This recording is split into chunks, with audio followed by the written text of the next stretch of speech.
To speed. Shoot that action up. Right on. Very nice. Right on, King Kong. There's that Discord. Usually a Discord message that hits to let me know.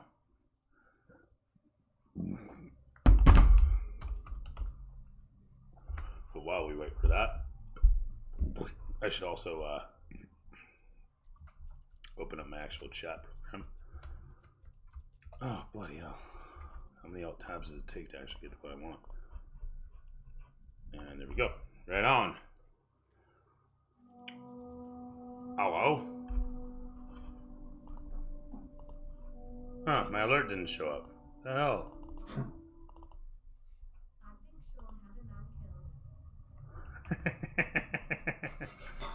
Nice. Like a classic, cute classic. And D&D, of course. Mm-hmm. Oh, I haven't done my damn cameras. Just a worst streamer here, I tell you. Alright. That's what happens when you don't have a camera crew to do all your shit for you. Also, no budget. But you know what? With all your subscriptions and all the donations that I've seen over the years that I've done this, you know, after expenses and everything, I think I've finally made about negative $560, and I feel really good about that. You know, that number's shrinking, and I think that's really nice. That dollar value. The problem with streaming. Streaming's expensive as hell. You're sitting there buying games or buying equipment, and it's like you're getting a couple subs here and there. Yeah, you don't do it because you want to get famous. If you get famous, great, but you know, don't get into streaming because you want to get famous. And if you do want to get famous, you gotta fucking double down on that shit, man. Like if you are serious about getting popular and being internet famous, you gotta develop that brand. You gotta, you know, stick on it. You gotta be a sycophant, and you know, hey, how about we help each other out? Meanwhile, you know, it's like when you follow somebody, so they'll follow you, and then you unfollow them, right? Yep, that is the truth. That's why I don't trust most people, and I've actually only found a couple streamers who are actually honorable, and you know, we visit each other. At the Mariana Trench. Everyone else is like, oh, I'm gonna follow you. Hey, here you go, and then you lose a follower in an hour. Yeah. Like, thanks, buddy.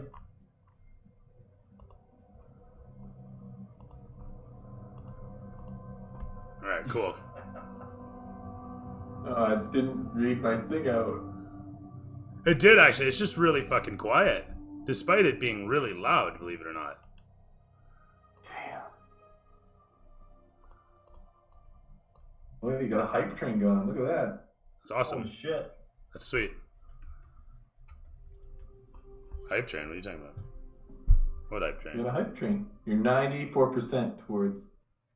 Oh, really? You got 3 subs? Yeah. Alright, where's the next sub? Gonna send this to level 2. Yeah, right. A D&D stream with a hype train. Gentlemen, it is my sincere pleasure to welcome you back to another exciting episode of Black Thumb, here from my garage with passion and pleasure to your home.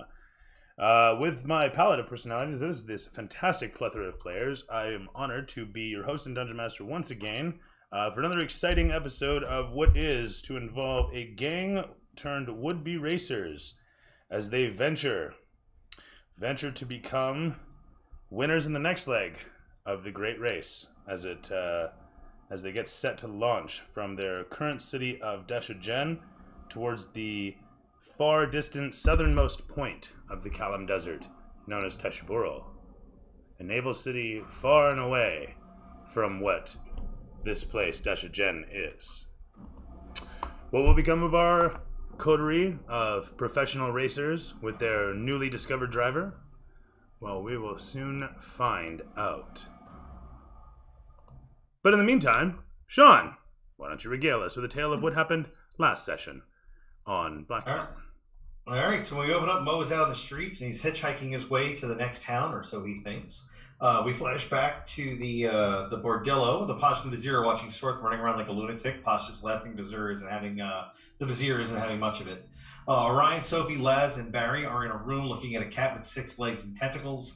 All hell breaks loose. Needless to say, Laz kills off one of them. Orion tries to light the whole goddamn place on fire.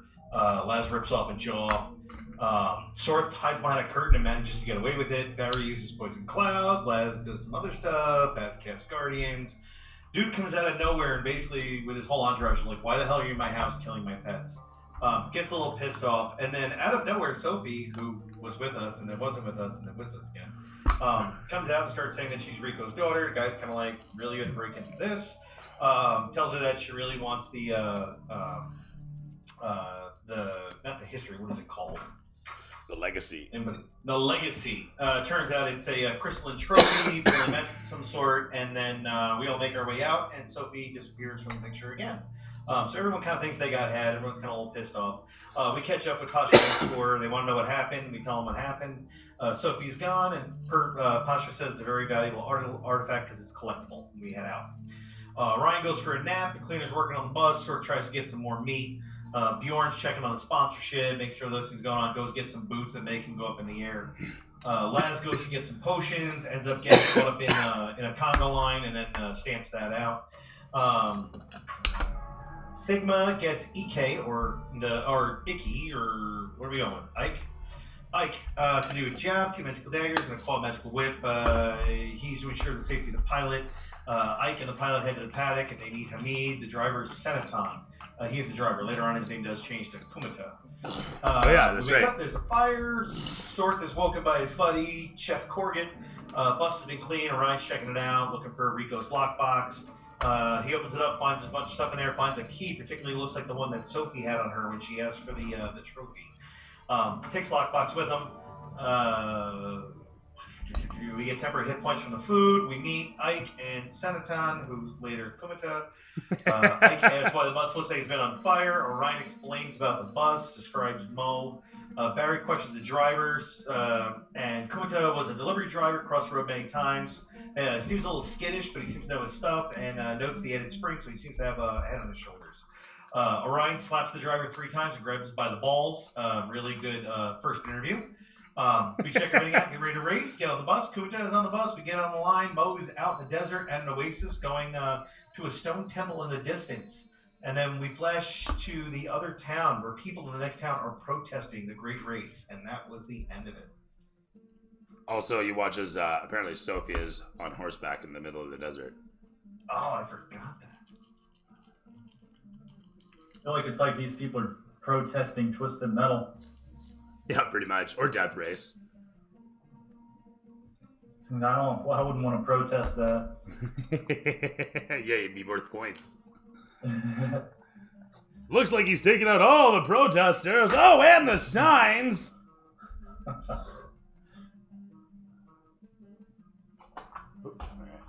Cool, and cool. And that was last episode.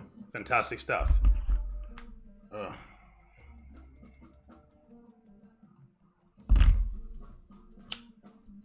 So what was the new driver's name again? Kumita. Kumita. And I wish I could remember why I decided that. There was a reason though. And it now completely escapes me.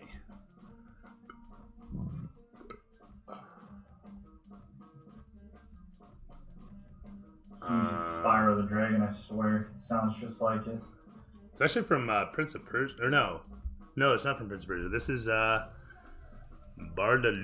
by Pashandra the Kura. Excuse me. Just like that music, that tone, it just sounds so happy and kind of upbeat, like a lot of Spyro musics were. Fair enough. All right.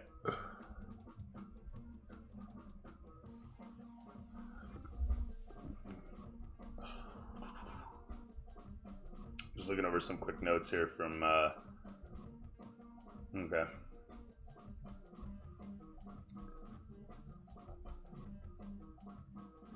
Alright, cool. Yes indeed.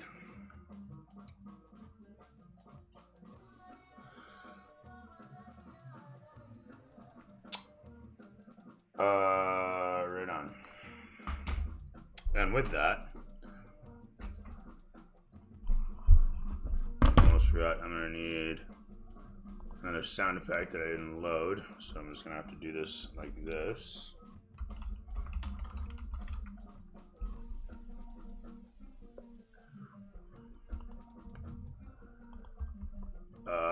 Yeah, no.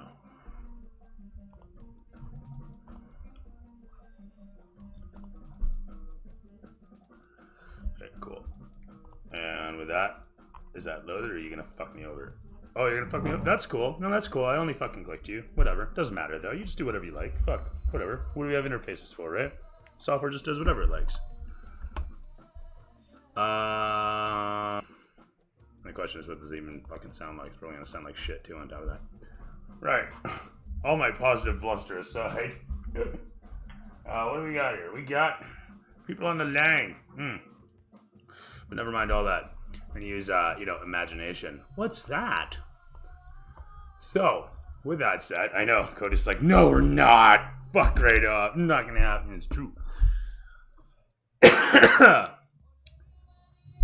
With the, what the hell? Why am I in the red here? What is going on with my kilobytes? What is up with my speed? It just dipped down in nothing for a moment. Okay, we're good. I've been having that issue on Twitch too. I'm not sure if it's your issue or not. I don't think it's me. I think it's Twitch. I think it's Twitch because you guys are perfectly smooth. You guys are perfectly smooth. Yeah, that same shit's been happening to me. You can ask Cody because we'll be playing a game. It's usually later at night, and then suddenly stream goes into the red. I'm dropping thousands of frames, and meanwhile Discord's working fine. The games are working fine. Go figure, eh? Very, very odd. And sadly, changing Twitch servers didn't change the problem either. Let's see here. I want to go here, and I want to go like that. No. Man alive, this thing can be a pain in the ass. Just switch. It's okay. Alright. Cool. Right on. Camera opens up at the head of the line that makes up the entryway, or sorry, the gates of the raceway at Dashadjen. As we sight upon the city in its massive stature, tall spires to the Temple of Air, and the many, many twinkling windows, bright and shimmering in the receding sunlight that is, as it is slowing, sorry, not receding sunlight, in the evening sun as it is slowly lowering itself towards the horizon in the distance. There's people dancing around in the crowds, streamers and banners being woven and waved all around. You can see sparkles of tinsel and coins, as well as confetti and rice being thrown all around. And finally, the loud cacophony of cheering all around you, as well as the sound of fireworks overhead. People shouting in massive amounts of celebration for what is about to take place. Everyone is extremely excited and very expectant. With bated breath, you guys situate yourselves in the bus. The steel all around you, polished as best it could be of the soot and smoke and burn marks and what. As you eyeball out towards where your new pilot is situated in the cockpit, the engine steadily, rhythmically rumbling underneath you, you await the moment as you watch ahead of you the massive dragon, the lead of it all, the pace lizard, takes to flight. Leaping into the air, he hovers overhead, his rider announcing out the next leg that is about to take place.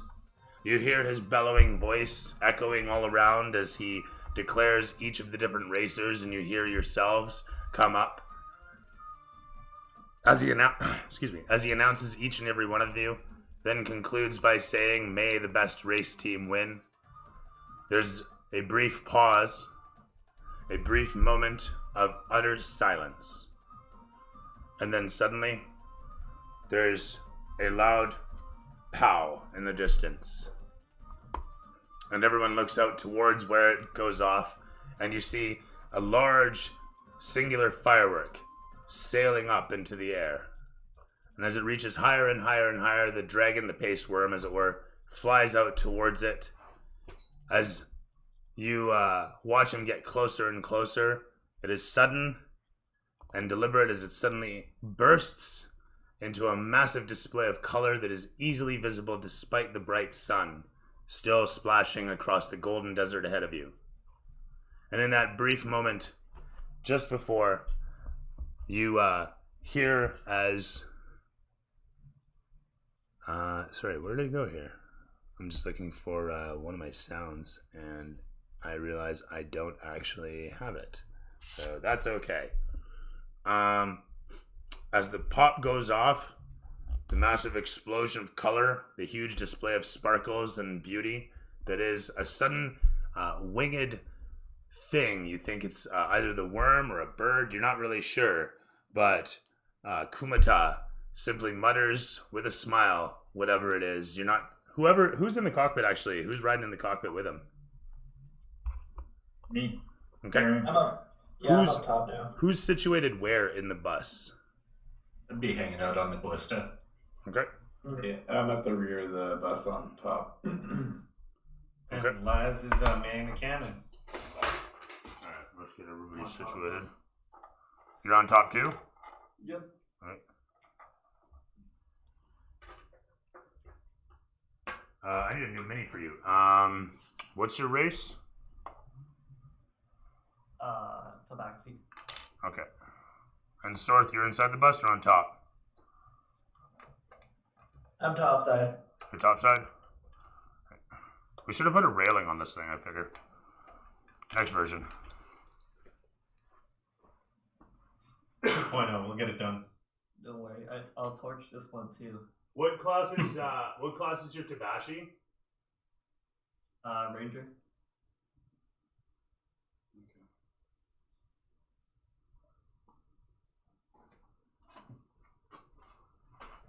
I'll just use this one for now. There we are.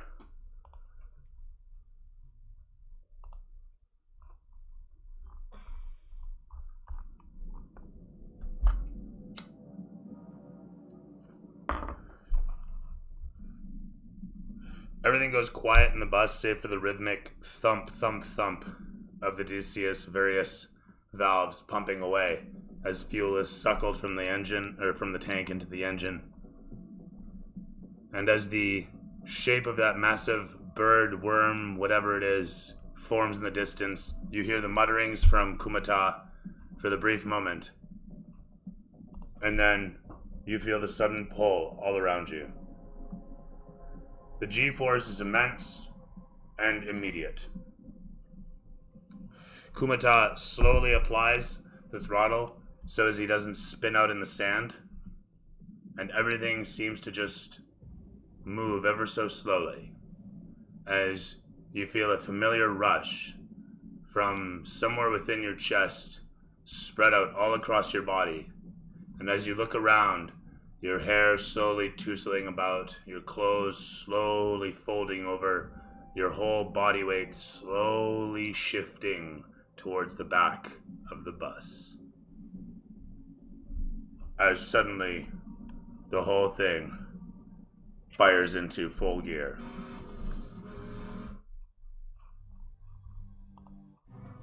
No, that didn't work at all. No, didn't work at all. Where the fuck did it go? Hang on a sec. Let's go with something else. Jesus. Yeah, that one? No, not that one. Man, I should have picked a track. No, really not that one. Really not that one. Hang on a sec. Where the fuck is my race fucking tracks? Bear with me one sec. It's in here somewhere, I swear to God. Just need the Doom Eternal soundtrack. Hey, next. Hey, Ben, Ricky.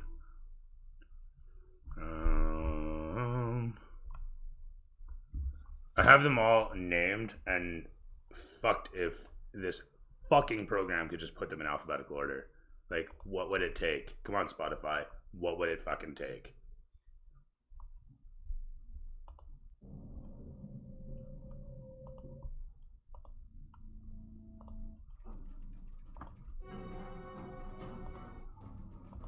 No. No. Yeah, there we go. That'll work. The whole thing takes off as the bus suddenly pulls away from the camera, speeding away across the sands as it's accompanied by various other vehicles aside. The whole of the engine is pumping as the tires spin against the golden dirt all around you. As Kumata opens up the throttles and the whole of the bus whistles over the sandy desert, the open horizon speeds towards you as out the back and from up on top, you watch Dashadjen quickly and simply shrink. Ever so fast does it simply disappear away as you watch all around you and you feel the familiar and incredible rush of wind blasting against you. You hold on tight, your muscles gripping as they haven't gripped in some time. No sword, no axe, no bow, no nothing has ever demanded such the grip of you in this as you are demanded of in this moment, as you hurtle across the sands. As Kumata opens it up and levels it out in the final stretch of the few gears, you realize that already about 15-20 minutes has passed in what seems the blink of an eye as the bus hurtles over the first of many dunes. And as it comes crashing down, I need everybody to make a quick dexterity check. If you're on the top of the bus, you're making a strength check. So you're getting I jammed think a little bit there. I think I heard dexterity check. Dex saves. If you're on top of the bus, you're making a strength save. If you're on inside the bus, you're making a dex save. Oh. Strength save. Sorry, I made the bus a little too loud, guys. I accidentally made a dex save and I got a nat 20, but it doesn't count. 17 for strength on top of the bus. Yeah, I got. You can keep your 20. You can keep your nat 20 just fine.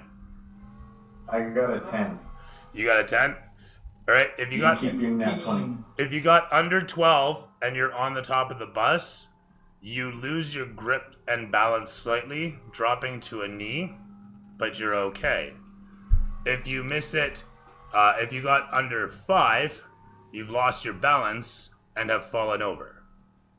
Kind of the same thing goes for when you're inside, but if you're inside, if you fall over, you take a d4 of bludgeoning damage as you crash into something, and if you're on top of the bus, now that you're prone, you're slowly sliding off the bus. So anybody get under 5 or 5 or under? No? Okay, then we're good there. Anybody with 12 or under inside the bus? Inside? No. Inside the bus, 12 or under? I'm the only one inside. I rolled Cool. Sounds like everybody's good then, yeah? Everybody made it? Yeah, Cool. I took a knee on top, that's it. As the bus comes crashing down, oh, no, Laz, you're okay. You can stay on there. Something terribly horrifying happens. As Barium, you suddenly hear a gut-wrenching tear as something to your left suddenly gives way in a fashion that it really ought not. And as you look into the rear, Bjorn and Laz, actually everybody on top of the bus, you guys hear a smash as you watch a rooster tail of sand explode, and you guys watch as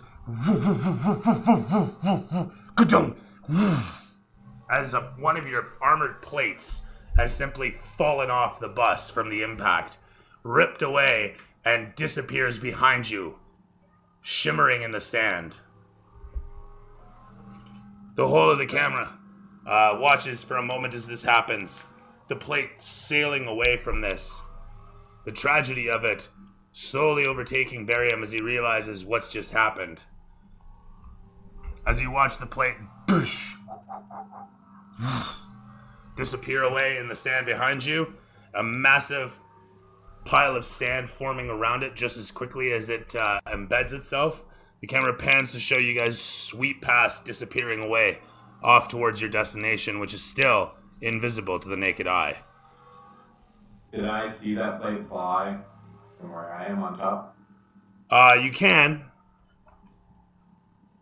It's huge, and it's spinning through the air, and before anyone can really do anything, it lands back in the dirt, and you guys are racing away from it. Unless you got something.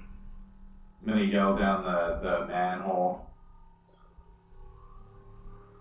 Looks like our friend Mo left us with a little parting gift, didn't he, Barium?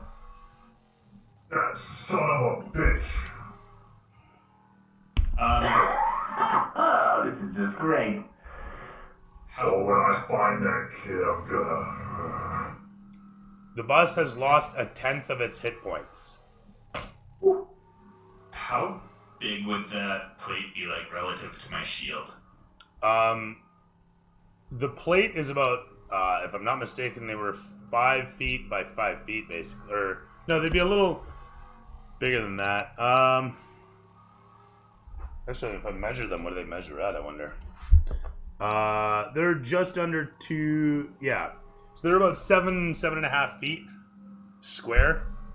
Okay. They're Sorry, and you said 1/10 of the health? 1/10 of the health, yeah. Okay. So if you consider the plates, there's 8 of them, so they'll make up 80% the health of the bus. And the bus's structural integrity is the last 20%. Okay. Although I guess I could increase that, but then I'd have to factor in tires, and I don't think you want me counting tires as part of your hit points. Yeah. So we're looking at 800 HP for the plating, 200 for the frame, and then we lost 100. Yeah, lost 100 hit points in a bump. Okay. As sorry, go ahead. Is somebody monitoring the bus HP right now? I got it. Alright. As the wall disappears away, a draft suddenly billows into the bus as sand starts to spatter against. As sand is now very, very audible as it spatters against the structure. You still have a sheet that is protecting you. However, it's kind of drafty by comparison, with clear gaps between the bolts where wind is penetrating in and sand is whipping against. You guys are still hurtling along at a good clip as you continue to do so. The camera pans against the whole of the scene to show Kumata in the driver's seat as he looks over towards Barium. He's got a wild eye as he looks at Barium and then ahead and says, "This is incredible! I have never been able to go so fast before!" In the background, as Barium looks to his right, he watches as the Dragor's buggy tears ahead with its massive wheels, kicking up huge tails of sand. And alongside, in between, comes charging another machine, a massive four-wheeled thing of its own stature, clearly plated all over, ready for bear. The driver inside the square-looking tank vehicle looks over towards where you're situated, Barium, but doesn't give a nod or any other acknowledgement.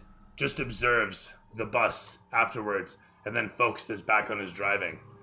You don't see any crew manning on the outside of the truck, but you can see the armor plates are definitely thick and probably heavy. Whatever that thing's pushing is quite the power plant.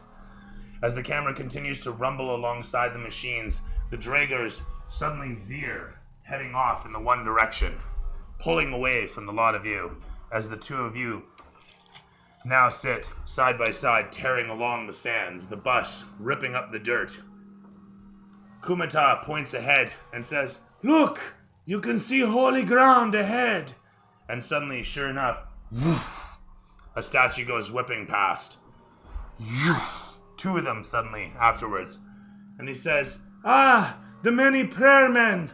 Yes, perhaps." And he suddenly jerks the wheel and fails to pull out from the path of one of the statues that suddenly, and the bus leaps off it. As the statue disappears in the distance, everybody on top can make another strength save, and everybody inside can make another dex save. 12 or better to remain standing, 5 or better to not fall off the bus. This driver sucks balls. 17. I get a 7. I'm preparing. Can I climb inside?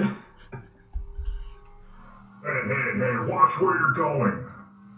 He pulls it together quickly after that with a 19 plus bonus, managing to keep the bus steady. If you're in the bus, again, if you got 5 or less, you take a d4 of damage. Otherwise, you're prone.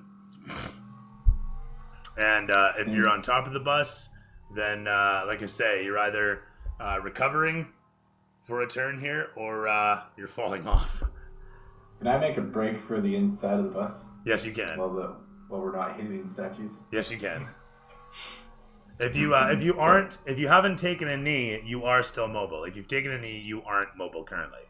I took a knee on the first one, but then the second one I rolled. That's okay. You're all right now. Sorry, what was that, Sean? I've taken a knee. All right. I was at a 7. All right. So like I say, you're holding on to the thing. You're like, whoa! Can't, you dare not let go. Dare not try to move. Shit's rocky at the moment. As the one truck suddenly veers in towards you, your driver looks over towards him. Yeah! And he pulls away. As he does so, he expertly dodges between another set of statues. Woof! As it narrowly strikes against the one truck and explodes into 1,000 shards of statue. The one truck sending dirt and dust up against you guys. It veers one way and then the other as it manages to regain its balance. Laz, I need you to make a save.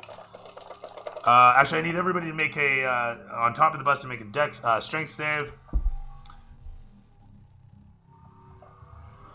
Much better. 20. Math 20. Okay, did anybody get 12 or less? I got 5. That sucks. As you guys watch the sand grab a hold of Sorth, he gets smashed against the cannon. The cannon doesn't bend in or nothing, but you do take a full d4 of damage here. Which is going to surmount to, lucky you, just a point. As you thump up against the cannon, you manage to brace yourself just so. That said, sorry, who else? What? Yeah, that was me. I rolled a 5. Sweet. With that said, you are also going to be flying off the edge. Well, actually into the cannon first. Bam! And you can also take a point of damage. Not too bad just yet. The sand has made everybody on top everybody who failed partially blind. So 12 or less, you are partially blind with sand in your eyes. So currently, Sorth and Ike and Laz, you are immobilized. And Ike and Sorth are blind. I'm assuming Laz is okay. I'm immobilized as well. Oh, yeah, Bjorn, what did you roll for your save then? The first one I got a 5, the second a 19. Okay, so you're not blinded. You managed to shield your eyes, but yeah. Holding on to the ballista for dear... Sorry? I got my goggles on anyways. Oh, yeah, okay, perfect. Never mind.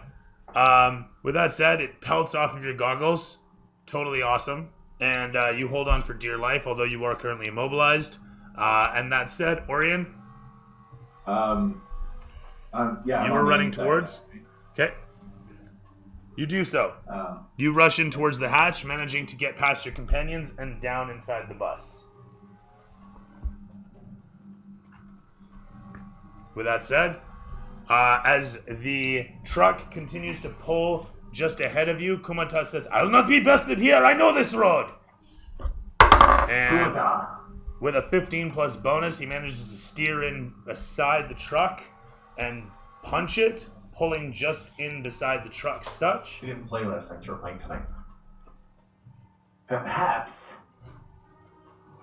we should get out of this death statue area. Is there a way around that doesn't require us to drive through this hazardous area?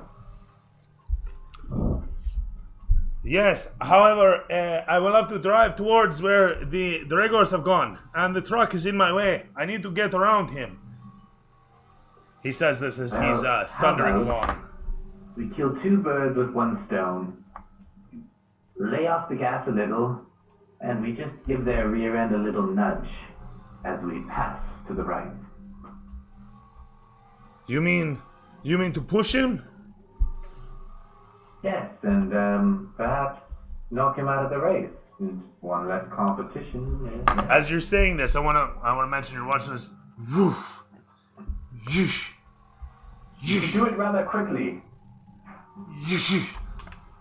Want to finish this leg of the race, Yeesh. preferably alive. You can make it look like an accident. You don't have to feel guilty. This is the great race. He Let's do it on purpose. He looks You can back do and it. forth between yourselves, the other truck, and the statues. He says, "Okay, hold on." He veers, ever so quickly, skillfully, and suddenly, slamming the brakes, waiting just the moment, and then pulling to the one side. Ow! The driver of the truck seems to be watching for this, and the moment that this is about to occur, of all things that you would have never expected, you watch as the back end suddenly flips down. And as the camera zips in upon the faces of you and Kumata inside the cab of the bus, you're in disbelief, complete and utter disbelief. As suddenly from inside you see a few figures look out towards you, clearly clad in leather, dressed for bear, and you can see their power plant raging away, oil and soot everywhere as they themselves, muscled and covered in oil and soot, whip forth fused things, spherical and burning, ready to explode. You recognize the grenades being hurled out towards. As the camera pans up towards Bjorn up on top, you seem to have somewhat of a shot, but being that you're currently immobilized, you'll have to take it at disadvantage. Okay.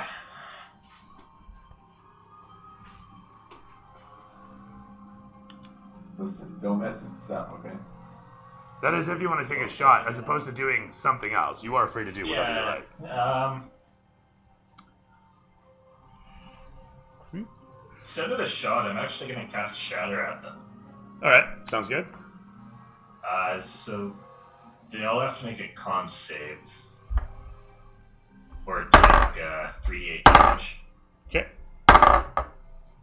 They're going to take 3d8 damage. 20. Alright. And anything that's not being carried by them will also take that damage. Yeah. So I don't Including. know if they have other grenades to explode.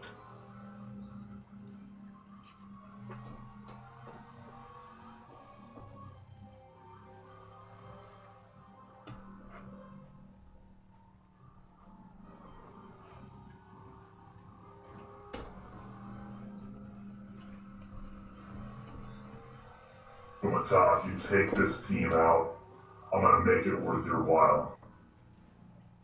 You say this to him and observe the sweat on his brow, the white knuckles holding the steering wheel, the steering levers. I'll grab this shoulder. Listen, son, if you do this properly, Ariam and I will make sure you have the finest company in all the city. I just want to mention that as soon as you touch him, he hurts slightly, but he holds himself steady. You actually go and reconsider everything you just did in that moment, and then say your piece. As you have not currently died. But you think to yourself, you might have. That might have killed you. But he listens intensely as sweat pours off his brow like the dude in Airplane. And he's, like I said, just white knuckling the steering levers as he's slowly easing, getting ready. And you can see like there's straining muscles in his calves as he's holding down the throttle and getting ready to pound the clutch. Any second now. And as he's watching feverishly over towards the right, the camera, pulls back. Bjorn, what are you doing? You're casting Shatter. They all fucking explode inside the back of the truck, but it's not the sort of explosion you expect. As the Shatter suddenly blasts away at the few grenades, they literally fall to pieces. All of the powders and everything for their grenades suddenly just poof and waft out of the back of the truck in a massive cloud. A few of them suddenly screaming out as they go blind inside. You watch as massive chunks of metal falling out of the back of the truck for whatever you just broke off in there with your spell, blasts out and starts ricocheting off of the back of the truck, splashing and splaying out in a huge river of debris behind it. Suddenly one fellow comes jumping out from deeper in the truck, pushing one of the other fellows to the back of the wall to hold him safe and steady, and you can see him level what looks like a large cylindrical cannon-looking apparatus out towards you. With that said, the camera pans against where Laz and Ike and Sorth are situated at the back of the bus. You guys are currently immobilized. You don't have much of a view, but there's the truck if you can think of anything to do. Laz, you're still holding the cannon. Can I use the cannon to get back to my feet? You can 100% solo the cannon. You can't really leave the cannon just yet. Yeah, no, I was seeing if I can use the cannon to get to my feet and bring the thing to bear. For sure. You know, get up to position. You spin it about. You have a bit of a shot. I have a bit of a shot? You have a bit of a fantastic shot. Who is that tabaxi that I'm about to blow up with a cannon? Reality me. Hold up. Hold on. But here's a real question. How will it affect the trajectory of my cannonball? Is really the question I have at this moment. Let's talk about this. Let's be diplomatic. No need to rush. As it stands, you have more or less a clear shot between your companions at the truck ahead. Yeah, let's light it up. Alright. Take a shot. And that is a strength attack, correct? It is. As you pull this thing into... Oh, you're still at disadvantage, though. Oh. I thought I was getting out. Should I just use the turn to get up and get in position for the first round? That's what's happening. You're still immobile. Hang on. Have we had a turn since? I guess we have. No, sorry. We have had a turn since. Yeah, we have had a turn since. You've recovered since then. My apologies. Okay. So, as we were. Go ahead and make the shot. Am I allowed to rage? Rage is not going to help me on the cannon. It won't help you on the cannon, but it's 16 or better to hit.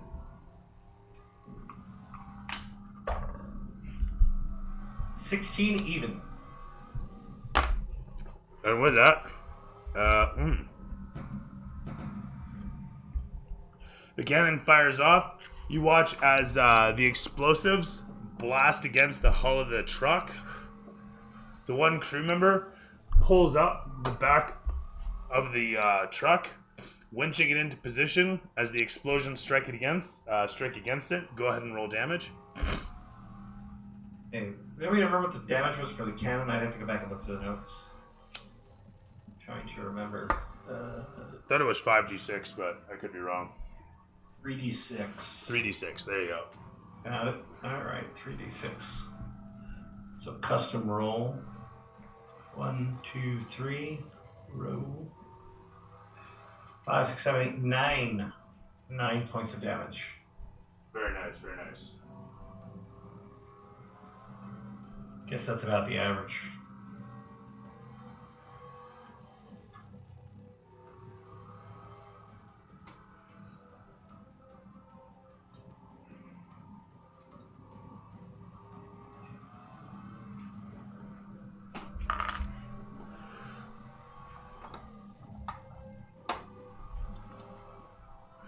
Nine points. And this is the first time you guys are hitting the bus, or the truck, yeah? Very nice. As this is all occurring, and you guys are talking and everything's happening in this brief moment, we'll say that Orion, you watch out of your left side from where you're standing in the cab and can see just yonder that statue is gonna fucking clip you guys if you guys don't steer away right away. You said I could see that? You can see that, but your driver has no clue yet. Okay, I'm gonna yell at him. Pull it to the right now! He looks over towards you and he says, "Oh!" as he reefs towards the one side with an 8+ bonus. He doesn't brake, he just keeps trying to push against the truck to no avail. The truck fortunately slips just so, and he manages to yank himself in, but not before. BAM! As the whole truck's bus swivels side to side, the massive statue disappearing away. Another holy relic completely smashed to smithereens, pulverized by the back of the bus. I need everybody on top to make another save, and everybody inside to make another save.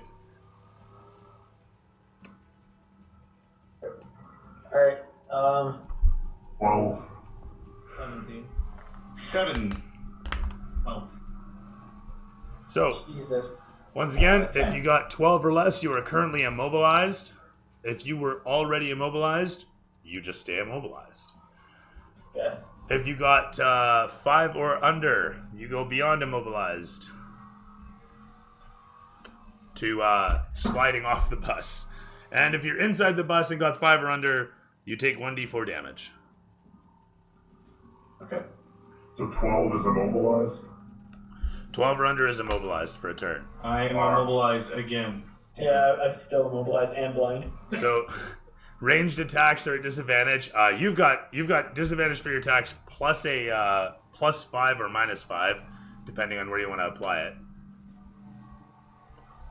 And I think that's everybody currently. Whew. Everybody accounted for in that one? Yeah, I took 4 damage. Cool. The driver ahead of you seems to lose it a bit himself as he tries to steer one side, and you watch as the statue in front of them suddenly goes under, and he takes flight on the one side. The whole of his crew is clearly getting rattled around inside, but it's only a moment later that they manage to get themselves straightened out until suddenly he veers to the one side and takes one full on, smashing across the whole of him. You watch as shrapnel flies overhead the truck and sails in towards everybody on top of the bus. Need deck saves, everybody on the top of the bus.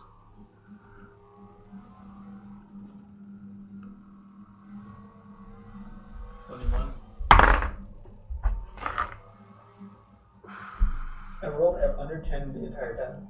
15. I got 8. So what's this having a great night? If you got 12 or under, you are taking 4 damage. As a slew of various ceramic pieces and stone pieces of statues sail up over the truck and hail down upon where you're situated, clattering against the shield in front of Kumata and Orion and Barium as you guys tear along the Golden Sands in behind the truck ahead of you. Kumata. Yeah. Move to the opposite side, to the right side. Go for his rear end. Attempt to knock him over again. Okay. You've got this. The truck took 70 damage, hitting that statue, by the way, and the bus took 40 structural damage, 40 damage from the statue that you guys have hit just a moment ago.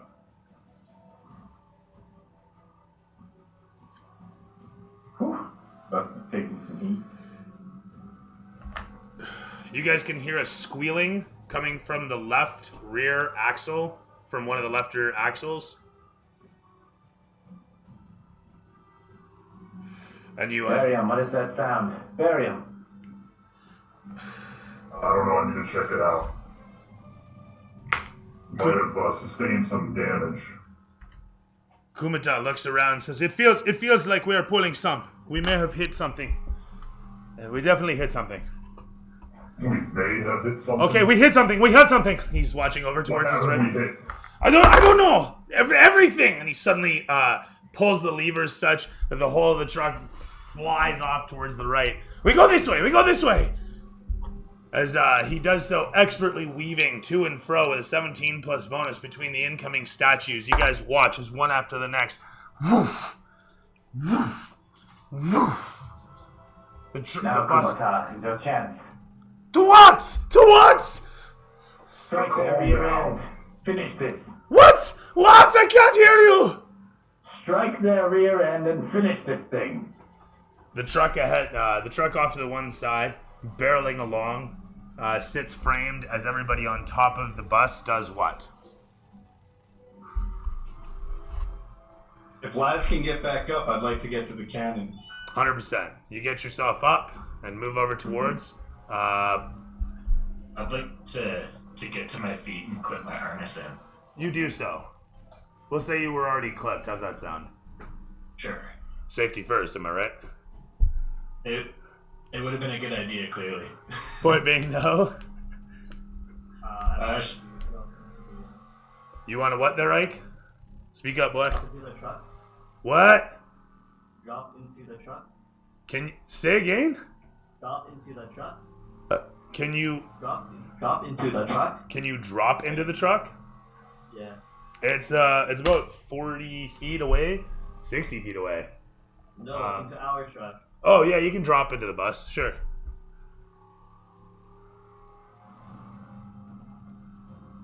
That's what you want to do? Yep. Okay, you move towards the hatch. You jump down inside.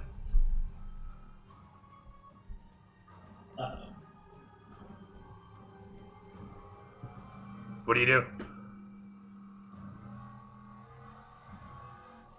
Do you do anything else? I'm gonna inspect the whole. All right. The plate from off. Okay, as you walk down towards it, you guys hear a gut-wrenching tear. Oh, is that gonna come across? All right. Gut-wrenching tear. As to your horror, on the other side of the bus, another one of the plates at the back end suddenly tears away. And as it does, it disappears. And the bus loses another 100 hit points. Sorry, 100? Another 100 hit points. We're not gonna finish this light at this rate. As the bus, losing parts rapidly, hurtles along, your feverish driver, adrenaline pumping through him, stares over towards in a brief moment, wide-eyed, before he suddenly and carefully pulls the levers, bringing the bus such that it bears in towards with a 10 plus bonus.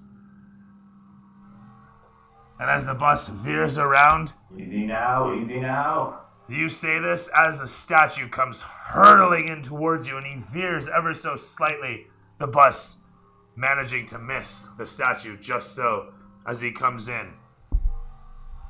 And as he stares ahead, bringing himself in ever so carefully, he manages to veer himself, and he says, "I try again. I'm going to try again." And as another This, lad, you've got this. statue's woof woof whipping past, he suddenly veers off to the one side. And then again, slightly whoosh, as another one comes hurtling past. Dear God.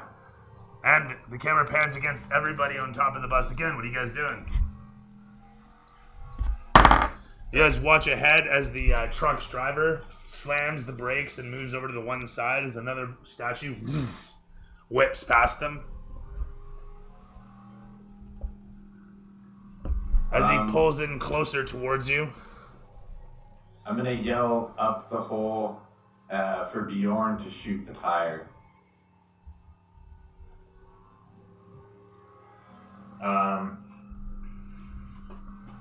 Yeah, I'll try. And I'll get ready to take that shot when it looks like it's available. Okay. As you guys thunder along between the statues, you kind of time your shot best you can. You have a 17 or better to hit the tire. Okay. Actually, sorry. Yeah, 17 or better. That's fine.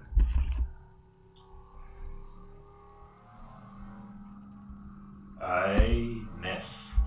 As the shot flies off, hurtling from the ballista, as the ballista reacts ever so strongly with the massive cable slamming forward. Can I inspire him? Yeah, actually? you absolutely can. Don't imagine yourself missing. Imagine yourself hitting. Be a winner! Be a winner! So I guess, would I be proficient is the question. Can I get a proficiency bonus or no? You've gained a level during this time. Sure, you're proficient now. Alright, I hit. Okay. With that said, What, Bjorn? it fires away, and that's gonna sound like as the massive 16 damage. Ooh, very nice. As the massive chunk of timber sails away and massively strikes against the armored plating against the sorry, not the armor plating. The rubber ridge of the tire, it pierces slightly, you think, as it catches against, but doesn't manage to pierce all the way. It gets wrapped up underneath the tire and pulled up into the wheel well slightly as it smashes apart, and you watch as large teeth of the tire get torn by the pieces of the blade as chunks of wood then a moment later shear off parts of the rubber. Sorth, you've been on the top of the bus the whole time. Did you want to do anything, yo? Yeah, so I've been kind of laying down, trying to get the sand out of my eyes for the most part. Fair enough. You can throw you can just throw another save, yo. Which one am I doing now? Constitution for your blindness to rub the sand out. Oh, okay, so I got that. Cool. So I got 19. Terrific. Clear-eyed. Alright. Well, in that case, I'm going to try and stabilize myself, and at the same time, do I see where Bjorn is shooting at? Okay, yeah. You totally, yeah. You can see the truck right there. You see where the ballista shot sails into the wheel well and gets torn up against the tire. Cool. So I still have an action to take then? 100%. You've like 3 so far that you missed. Oh, awesome. In that case, then, yeah, if I saw what he's shooting at, I'm just going to take a blind shot at the truck. Sure. No reason why. I don't know why. Shooting at it, but let's see. Alright, maybe not. 16. 16? Yep. Is gonna miss by 1 as you aim down towards the wheel well and hit the fender that is scooping over top to protect it. But that said, you do hit the hull all the same, so go ahead with your damage. Alright.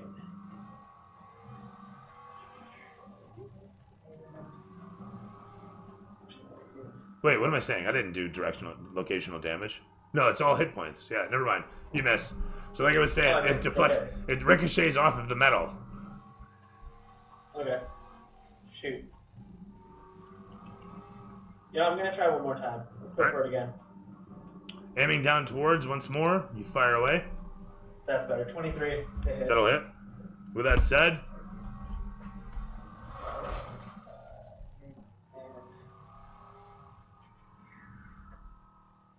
That's 4.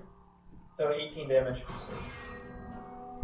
the bits tearing apart inside the wheel well are nothing short of awesome. Jude in the bathroom. A traitor in the bathroom. I don't know. We had a subscriber. And thank you for the subscription, by the way. Neat name, Jude in the bathroom.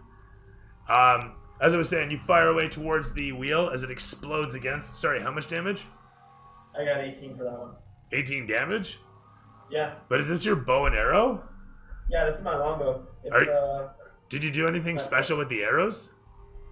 No, I get a because we've already done damage to the hull. I get that Colossal Slayer thing, which is like another D8, and then I get the +4 and a D6 for it being a frost arrow or frostbow. Oh fuck! There we are. Okay, cool. And as we were at 18 damage. Yeah. That'll do nicely. It explodes against the truck. You just need to mount his bow and get rid of the cannon. Honestly, bringing it to 102. Ballista, yeah. As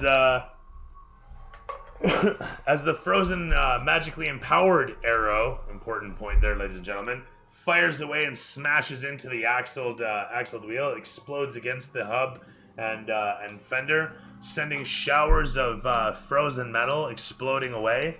The driver of the truck with an 18 plus bonus expertly manages to hold it steady as the camera sweeps around to show him suddenly slam the brakes and pull to the one side, veering slightly as another statue whips past, clipping against the other fender in front. Still he holds steady, bringing it around, and just so, he sits about 45 feet away from you guys. Perfect for a broadside. As Kumata is holding steady, next attack. staring over towards it, he looks at you frantically, looks ahead, looks over towards you, looks over towards Varian. After a few more statues pass, I want you to give it everything you've got to the left. He suddenly jerks to the one side as you watch a statue whip past you guys ever so slightly. As this happens, he gets you guys now closer. You guys are now 30 feet away. 35, 40 feet away-ish. And with that, I'll yell up the hole for them to keep firing. the hatch of the truck suddenly lifts up. And as it does, the camera pulling back. Joe shit. Are you kidding? This ain't no G.I. Joe shit at all. No, it's cool. You guys watch as the camera pulls back and then suddenly pulls forth to show a Dragonborn jump out, wielding 2 pistols. As the camera pulls around to the one side, his regal red flowing, what is it called, shawl, just flapping away in the wind. He simply levels out the guns towards you as you guys watch this guy jump out and suddenly leap through the air. And as he does, slowly drifting over to the one side, he comes to a landing just upon where Sorth is, and fires forth into Sorth as hard as he can with a 4+ bonus. Sorth suddenly just kind of veers to the one side as the momentum of the bus seems to perfectly coincide with where you need your weight to go, which is away from his strike. As he brings the one dagger forth in a super fast momentum, it suddenly speeds up as he carves against your chest, your armor torn with a 1d6 plus 3 for 4 damage and 4 points of force damage that vibrates through the blade and your armor. So 8 points What was this thing that jumped across? There's a dude with 2 knives. He's wearing a sort of half leather chain armor. We're counting as studded leather plus 2. As he kicks ass and chews bubble gum, the Dragonborn here opens fire over towards where Bjorn is situated against the ballista. With a 16 plus bonus and a 16 plus bonus, the barrage fires away towards you. Bonus is... Oh, sorry. Bonuses in this case being 6, so 22 and 22. They both hit then. And... Sorry, I'm brain farting on damage on these. They're pretty sure 2d6 apiece, so we'll go 8 and 7. Guns actually have no bonuses, attribute bonuses to them, so that's it. Is 8 and 7 for 15 points of damage as the guy in the distance fires off. Pelting shots raining in towards you, smacking against the wood of the ballista and the armor upon you as they ricochet against you, taking the wind out of you one shot after the next. You feel yourself possibly pierced and bleeding, but you didn't feel anything. As you look over towards the opposition, you watch as this guy pops his head up for a moment. Whoops. As the camera pans against to show this guy pop his head up for a moment.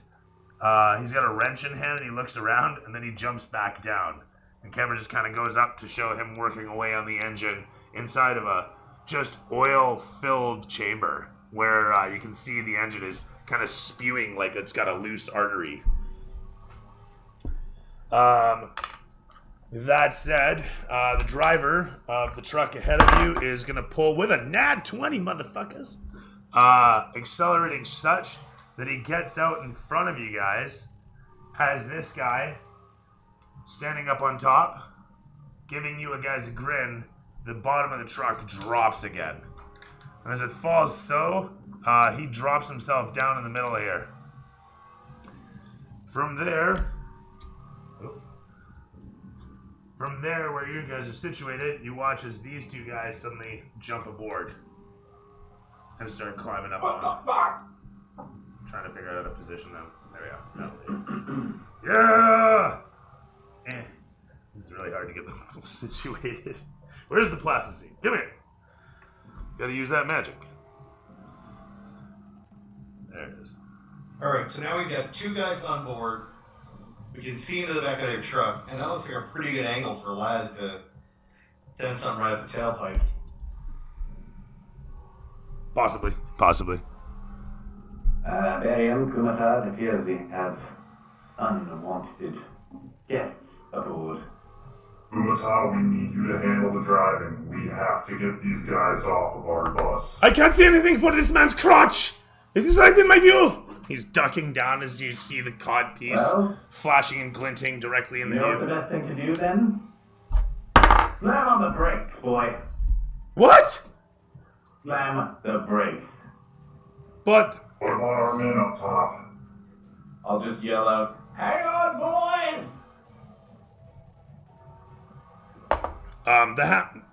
The halfling yells out. Nobody hears him over the sound of the DSCS Valvola screaming away louder than anybody inside the bus ever could.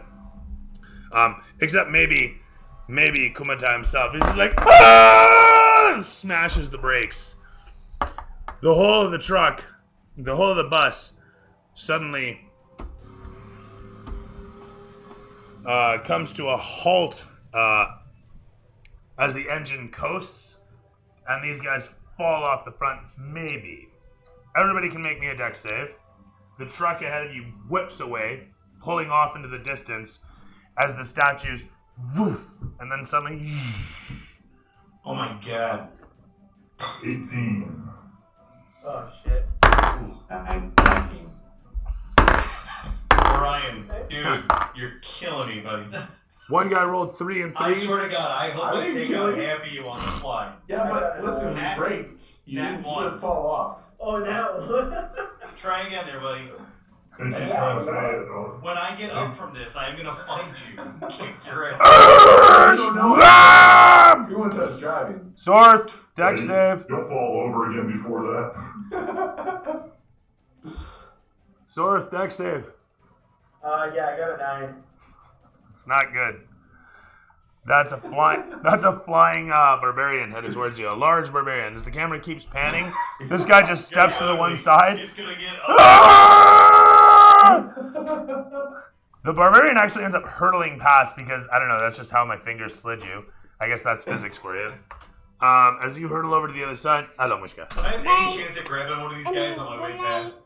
There's Sorth that you're literally trying not to grab onto as you're hurtling past him, and the other guy is just like, where are you going? As this is all occurring, though, like I'm saying, you're flying past Sorth, and this guy here's actually got to make another dex save. He just managed to survive with a 13 and a 17 plus bonus on top of all that's going on. And I just want to mention that the entire time this is happening, Kumata is inside the bus screaming, ah! And so. I would like to mention that as he's screaming, I'm going to be yelling at him to now hit it. Okay, that's fine. So the camera pulls as this guy's This guy's holding on, and you suddenly see Laz smash onto the windshield and slide down. This guy's holding on to Laz. Upon seeing this, I'm gonna panic and realize that Laz has fallen off the bus. Falling off the bus. He hasn't fallen. I just want to add context. He's falling. So upon seeing buddy. this, I'm going to grab Kumata's hands and floor it to try and give him the force to push him back onto the bus. Oh, Laz is not gonna like this. I'm gonna go and try and help Laz up, actually.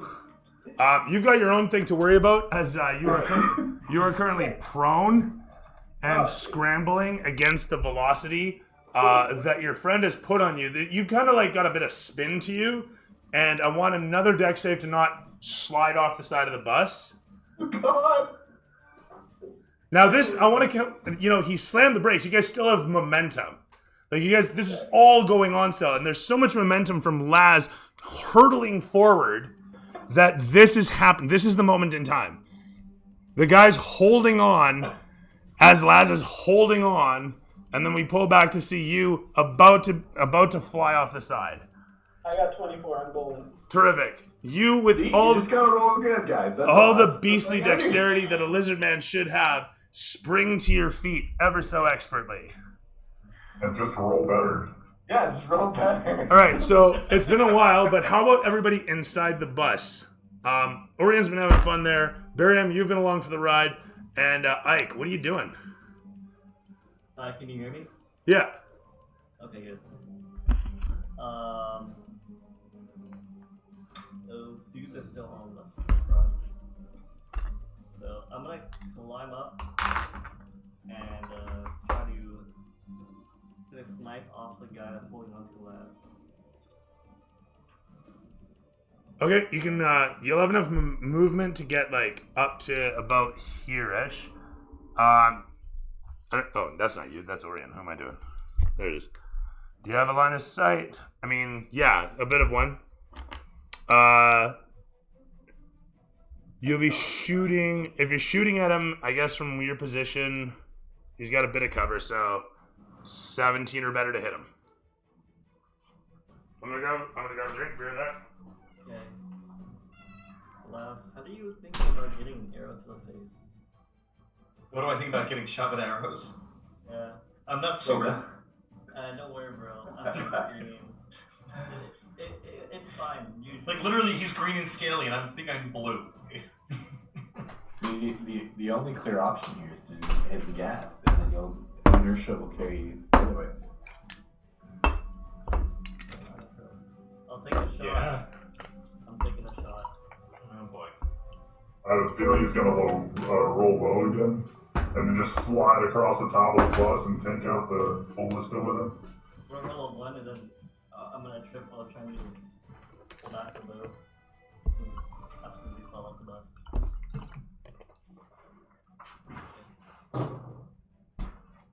I got 18. Okay, so what are we doing here? You're shooting at the dude Yeah, I am. with your With my bow. terrific stuff. Oh, didn't even get it with that. Come here. Sound effects. Yay. The arrow flies away, punching into Buddy. He will make a failed save as he's suddenly pelted and slips away from Laz, falling off the front of the bus. For what it counts, I did 7 damage to him. Good. I'll note that here before he gets run over. Thank you, Ike. I'm gonna tell as soon as Laz gets off the hood, you got it. I've looked you up, but I think they're too heavy.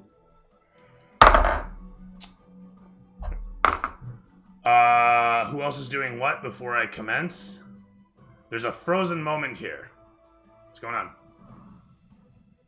Can Laz recover, or can he just, is he literally like looking through the windshield? Like, what the fuck? You're part of the moment, yeah. If you haven't had to make a save, if you're not currently being victimized by it, by all means, you may have an action in it. Yeah, I can see him pulling a Garfield, just like hanging out like, what the shit, Kumata?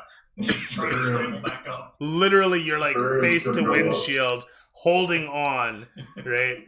As Kumata's like, ah! Staring at you, as there's sand fucking exploding up the front of the bus. You know, it's just a clusterfuck. And you guys are watching the truck tear away in the distance with the guy on the back holding two guns as he watches you guys. Oh, and the back, and as this is all occurring, hold on, I have a question. I know that the guy just got shut off me, right? He's down in front of the bus. Yeah. Yeah, I'm gonna scream punch it. Let's join in. That's fair enough. As in the distance, the truck folds itself up and continues racing along. The camera pulls around to show you guys as such, and it shows Laz's face as he yells into the windscreen, and Kumata screams, "Yes, sir!"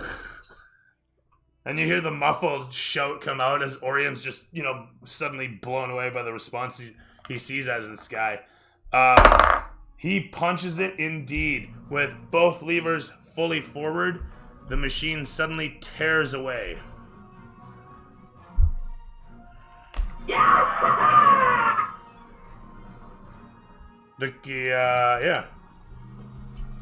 The engine explodes into action once again, spewing the sounds of the rhythmic many valves pumping fuel from the tank through into massive explosive power. Sand explodes around the tires as these guys scrabble to get the hell out of the way of the truck. The one guy fails miserably as the one guy intelligently just ducks where he is. This guy goes da-dunk, da-dunk, da-dunk under the wheels. Oh. We'll just put him to the side. This guy disappears off in the distance as you guys suddenly are on the road, shaking as you do, and Laz, you get picked up and slowly find yourself easily getting up onto the bus with the momentum working with you. It's a frantic moment as you guys careen along, and Kumata, holding steady, chases after the truck in the distance. The very, very far distance.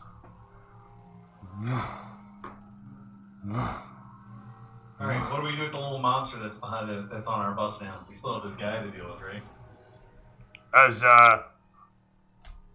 everything levels out and this guy suddenly rushes over towards the back, you watch as he leaps up into the air. And, does he leap into the air? Yeah, you know what? He leaps into the air and lets himself sail away.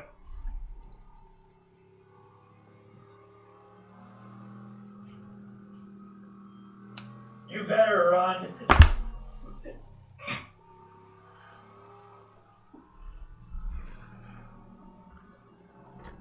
That said, though, you guys watch as the distant sands spread all around you, and you realize you're more or less driving alone, with only the many statues whipping past.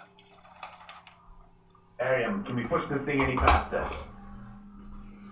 Not sure how fast we can push this with the damage we've sustained. Now's your chance to check on the engine and the internal parts. With that squeakiness.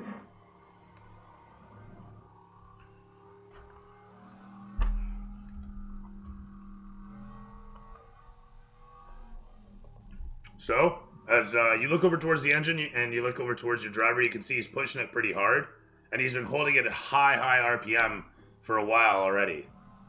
There's no reason for him to have it so pinned. Let's kick it back a notch. Huh? What do you mean? We want to win. We want to win, but we're not going to make it to the end of this leg if you keep pushing it to the max. Yeah. And he slows it back, letting the drive go slightly, gearing down ever so slightly.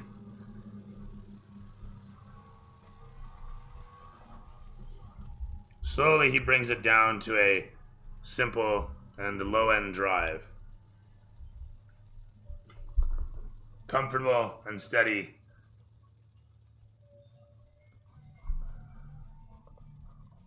As you look over the engine.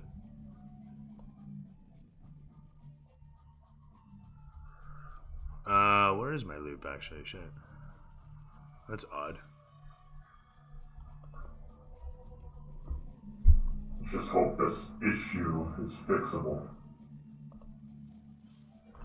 As you go in towards the engine and look it over, it doesn't look like she's sprung any leaks or taken any major damage. You don't see any stress that's clear or present.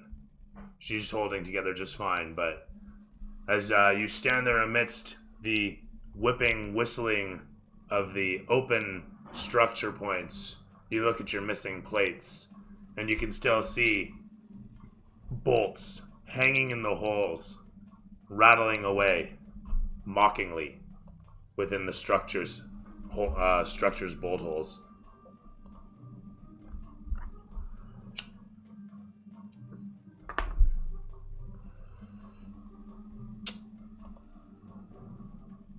So, with that, even driving now, after this brief interaction that happened only about maybe a half hour into your trek, you've now been driving, let's say, about 2-3 hours, ripping along at probably about 120 kilometers an hour. For those of you in America, that's, what is that, like a billion light years or something, or freedom units, or eagles per mile. Eagles per yeehaw. Sorry, I keep getting that wrong.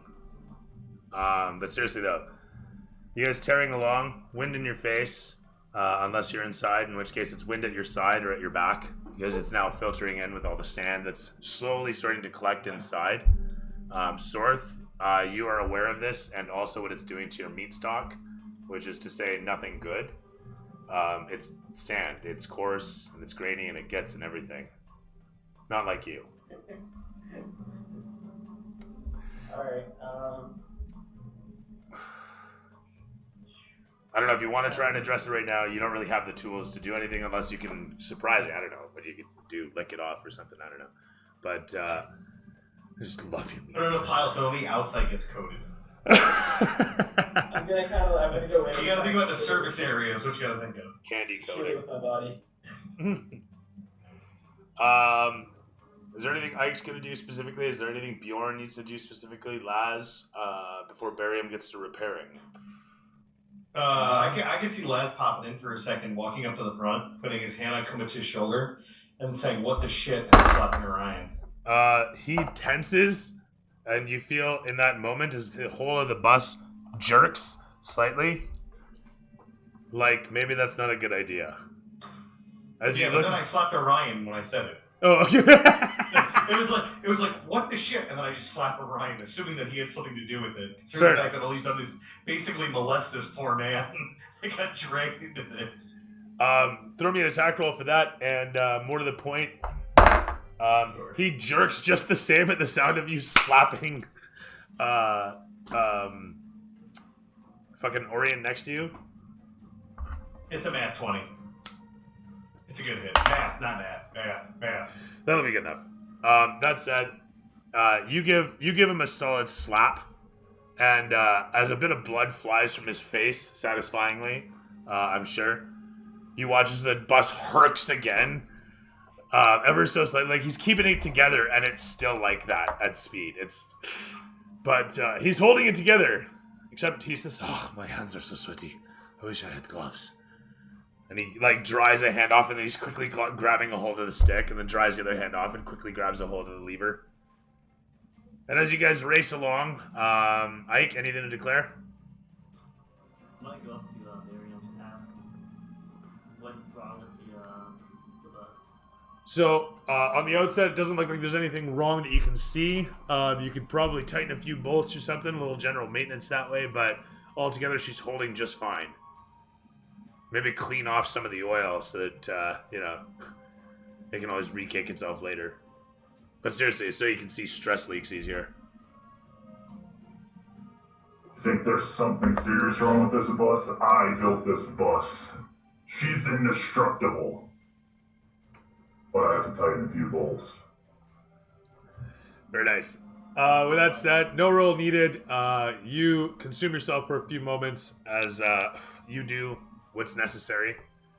The bus continues to careen along, sand exploding out the back of the bus, out the back as wake as the bus careens along the golden horizon. The camera shows from a long distance the sun slowly setting in behind as you guys careen along, heading towards your destination. Eventually, the moon starts to rise. Oh, sorry, forgetting a step here.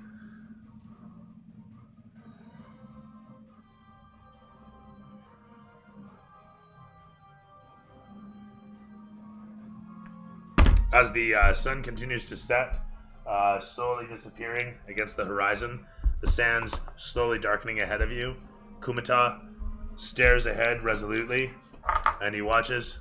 It'll be night soon. It'll be soon past the temples, huh? And then we'll be making our way over towards the southern region. You know, it's a nice time of year. There are going to be the the matings occurring, so I understand. He looks out towards the sands and then slowly meanders around some of the incoming statues as they start to recede slightly, and he says, "That should be the last of the praying men." Whoop! And he slowly moves to the one side as another whips past. And he points ahead and says, "There it is. You can see the ruins of the temples, huh? I drive past here somewhat regular in my travels." And as the camera pans against where Barium's sitting, at this point having concluded what he's doing and returned to the cabin, he points over towards the temple and says, "It is a respite for those who travel. I sometimes like to stop and see what the various priests might have to say or do. It only takes about a day's travel by horse to reach here, huh? Despite how quickly we reach here by Decius, you could say. By worm, you could travel this whole desert in no time." He continues to say this as he kind of like meanders, moving to and fro. He seems comfortable now. He seems to have grown into it and gotten used to the feel of the bus some. The engine rhythmically hums away as you kind of clean off your claws and under your claws of all the grease and get everything off yourself there. The smell of fresh fuel permeating the place. As the camera pans against the lot of you, I don't know what Bjorn's been doing this whole time. I've been thanking Valkyr for seeing us through another glorious battle with no harm done to anyone important. The wind whips in your hair. Orion lost 4 hit points. Yeah, no one important. And just been keeping watch from the ballista and having a drink of water and a light snack, getting ready. Yep. Do you do this up on top next to the ballista, still buckled in? Yeah. Okay.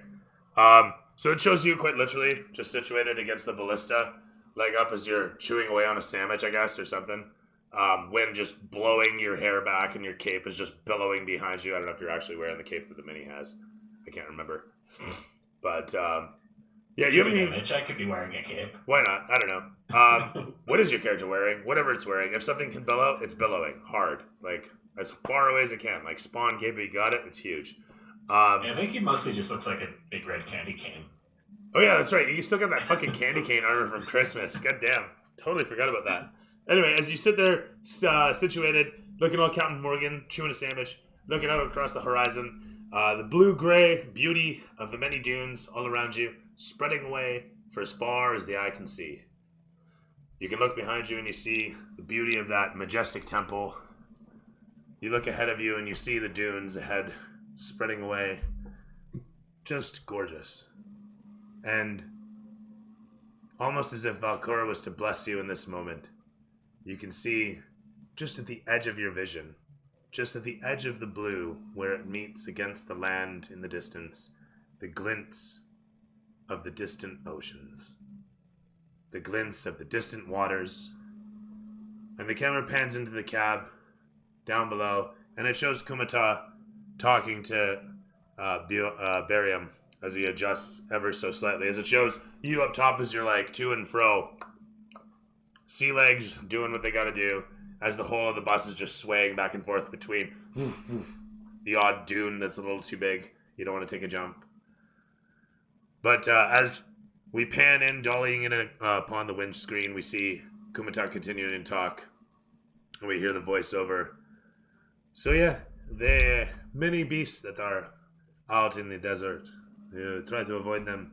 It is beautiful during the spawning seasons to see the many things that are birthed out here. You see new worms, new beetles, new things. And you keep your distance, of course. You keep your distance.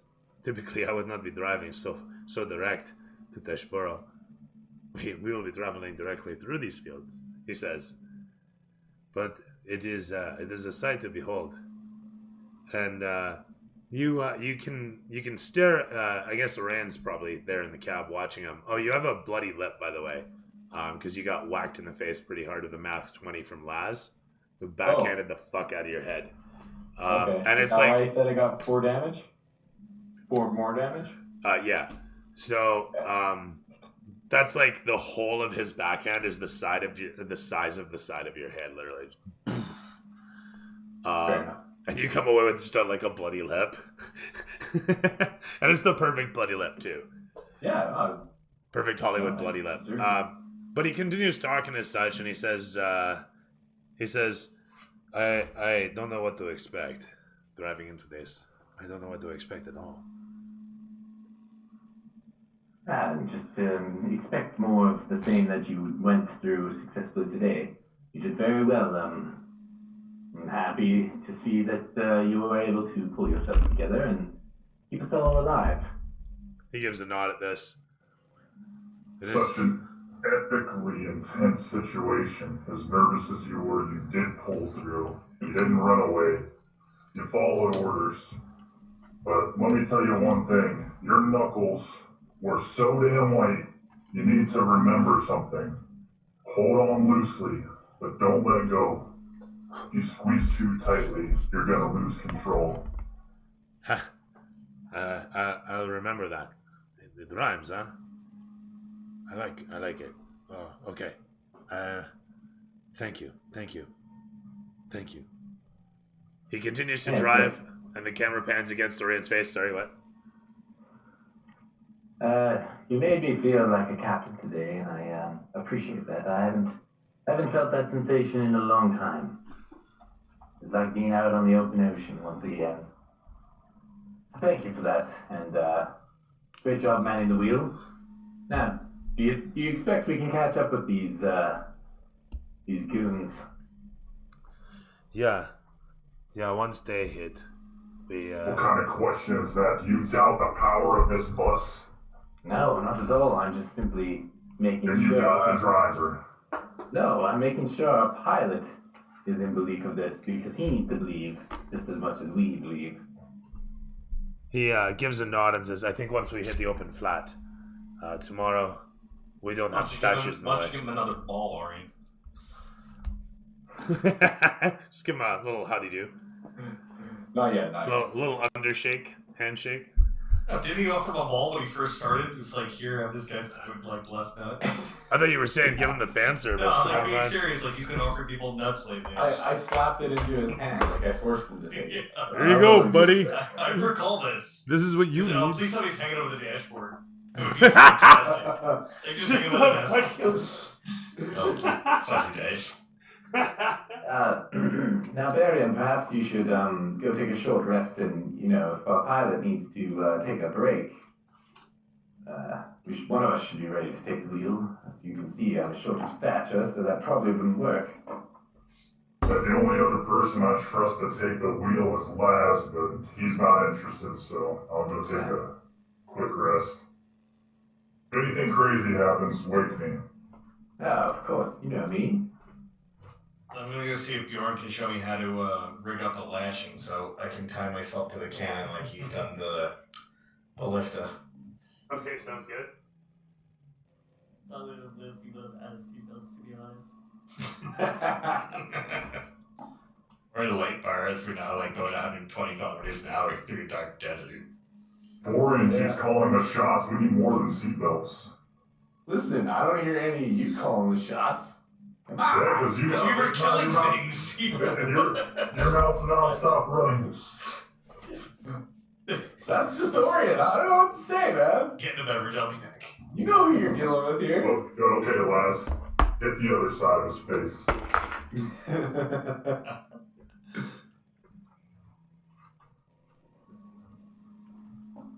I'm assuming Barium's just gonna probably sleep in the cab. Yeah, I'll just find a spot. I mean, the cab's pretty big on the bus, so it's like a massive, I guess, 4-person bench. Actually, sorry, it's like a big 2-person bench on one side and a 2-person bench on the other. And then you got kind of the entryway into the cab in the Is center. there a pillow of some sort? You can use my meat pile for a pillow.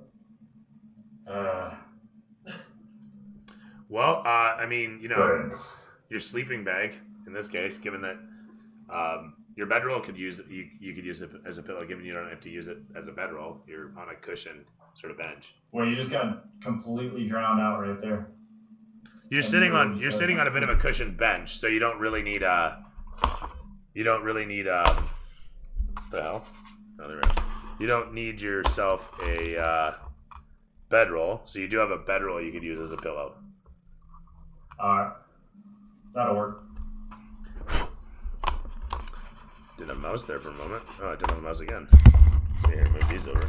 Sorry for the mic or audio. There we are. Nah, that's cool. We have reception again. It's actually, overall, the audio's been top notch tonight, even with all the engine noise. Like, that was the first time you really cut out at all. Well, that's good to know. For some reason, my mouse is cutting out, is what's going on. Right here. I think the battery's starting to lose it. But there we go. We're kind of seeing some reception at this range. All right.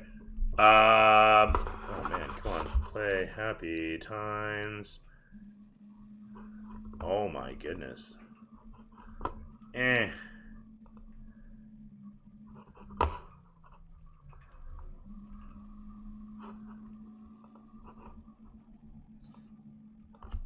How many people got that 38 special reference? I know Sean did. Who's gonna drive to give your driver some shut-eye?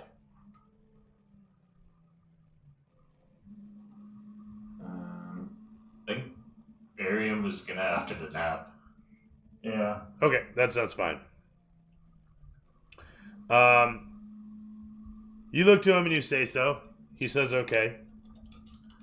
He says good stuff. He'll hold the line. And as you nod off, dreaming of whatever Barium might dream, I'm not sure. Each of you finding a different spot to bed down, to find yourself a moment of respite in this furious, never-ending gauntlet. Is someone? Did I miss him? Is someone taking first watch to keep the driver company? Well, I'm still up top. No one's relieved me yet, so I'm watching from up there. But You guys figured out. I gotta go throw in another battery in this. I mean, I'll take a rotation if we're gonna try and keep this thing running through the night. I mean, I'll. Source will stay topside for a bit until we switch out. We'll only do it for a little bit because Barium's getting a little cat nap and then he'll take over. All right. Well, I'll keep the driver company. I mean, if we're fairly quiet right now, I mean, I can relieve the driver for a little while, let him get a rest in, and then we'll let Barry come back up, and then that'll give Kumata the longest sleep if possible. I'll get him down and then. True. So. I'm disappointed. Sean was the only one that got that damn lyrical reference. Man, you guys need to get educated. The only old fart here. I put it in Discord. I know you guys. Oh, I have didn't to see approve shit the in song. Discord. I don't get it. I don't know. That was the song here. Really? Oh my god. It was such a classic. I'm old.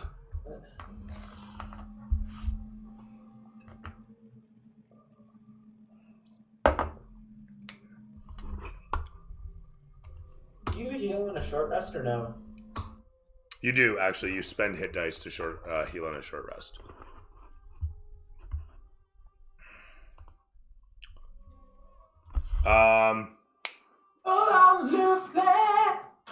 The camera pans against the temple in the distance and then quickly flies in upon it.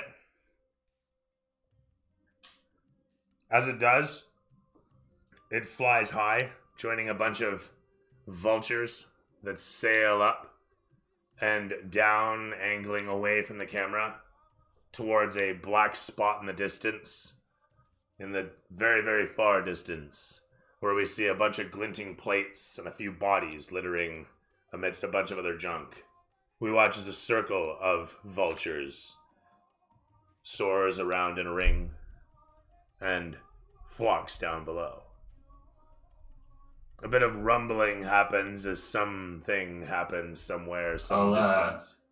I'm gonna yell down into the cabin to let them know that something's up ahead. It looks like there's vultures circling. No, whoa. Hold on, I have magic elf eyes. Everybody Right chill.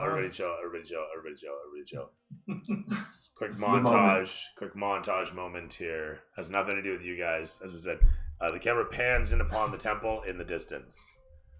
Camera pans in upon the temple in the distance that you guys passed about some hours ago at this point. The one that was led into by the praying men, if you remember all the statues.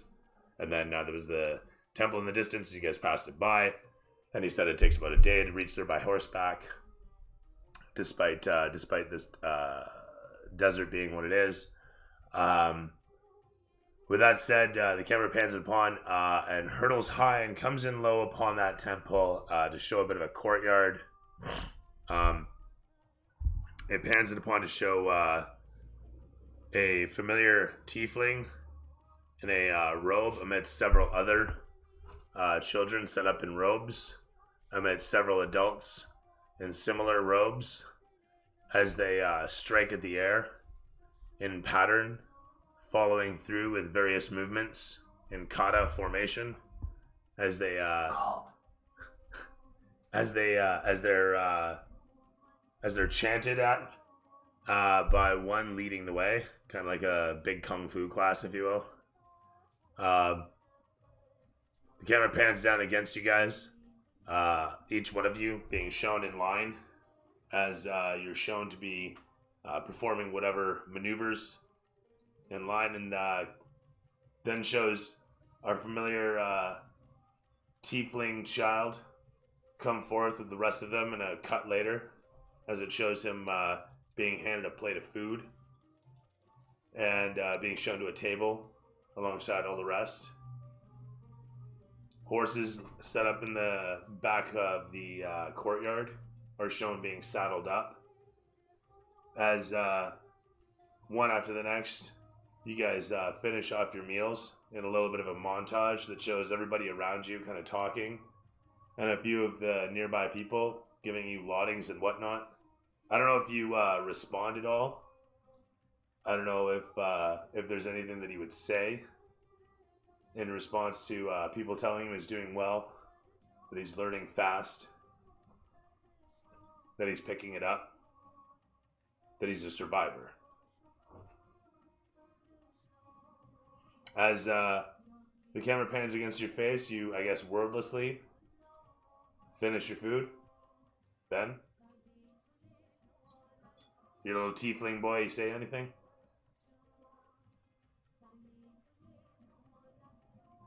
Do you think you're spending? Hello? Hello? Hello. Hi. I said he stays quiet. Okay. With that, he finishes up. I'm assuming does as the rest do, as I've been saying so far, as he finishes, cleans up, and then follows suit, being handed a leather jerkin and being told to wear this. It'll protect him. Wear it over your robes so that you're not losing water. You're handed 2 water skins and shown how to wear them. You're given a small short bow. And you're given, a dagger and a short sword. And you're told a couple quick tips. Don't swing too hard. Swing low. Always swing upwards. And swing always away from yourself. And the horse. Don't ever hit the horse. Hitting the horse is bad. And you're shown towards one of the horses alongside several of the other kids that you've now met here at this temple. And a bunch of men and women in similar robes, like I say, and leather jerkins at this point, mount up upon their horses. And they say, "We ride for Teshburl. We ride for honor. We ride to dismantle this terrible thing. We ride to dismantle all that is the great race. Yeah!" And all the other kids who've lost family, who hate everything that is this terrible construct, this atrocious, vile thing. Every single one of them. Yeah! Ah! The camera swings backwards, dollying fast and hard to show all the children shouting out, child soldiers ready to take down this terrible, terrible thing. And the camera cuts to the outside of the temple as we hear the shouts from the outside, the courtyard echoing their tiny voices loudly for everyone to hear, and cuts further back to the temple further in the distance. And then cuts as it shows you guys making your way along as hard and fast as the DCS Valvulus can pump fuel through it to keep you guys moving along towards your destination. As one after the next, your man picking up through the gears, heading towards the destination as fast as the DCS can carry your vehicle.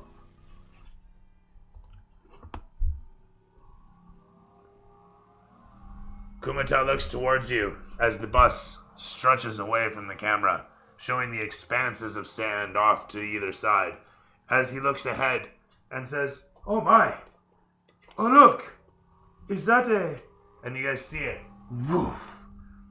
As the bus hurtles past what looks to be a small house. And then another one. Woof! That rolls past as he steers to the one side. And as you guys look towards it, the camera flies in upon the terrible scene that you see situated in front of the house. As you see a singular corpse splayed out, desiccated, and seemingly picked over.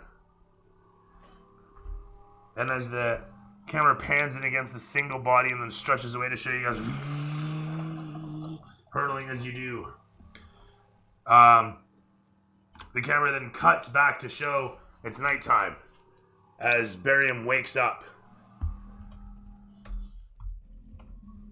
And as you do, looking over towards your companion, "You're awake? Oh, good.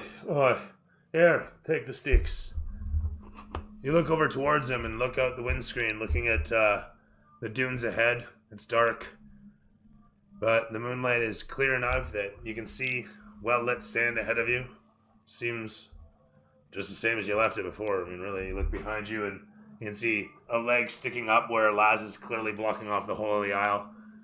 And you can't really see much past that thigh. That thing is huge. But that said, you point out towards the windscreen, seeing the route you're taking, and the eager pilot who... Here, take it.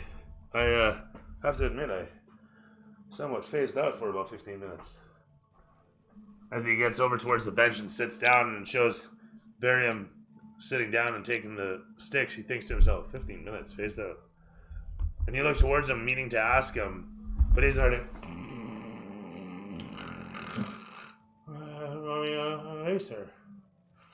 We a racer, Mama. No, it's not dangerous, Mama. No, it's not dangerous. Just stop hitting Daddy. The camera pans against Barium's face as he watches out ahead of the windscreen and continues driving along without any issue. The flat lands ahead, perfectly calm. You watch as outcroppings of stone sprout up in the distance and whip past on the one side. Stone grout croppings yonder in the distance. It's I'd like calm to, and pleasant night. approach Barium. Are you awake? Yeah, I woke up. I'm a night hawk. I don't sleep much. Oh, fine. The screams of all I've murdered, keep me up at night. That's fair.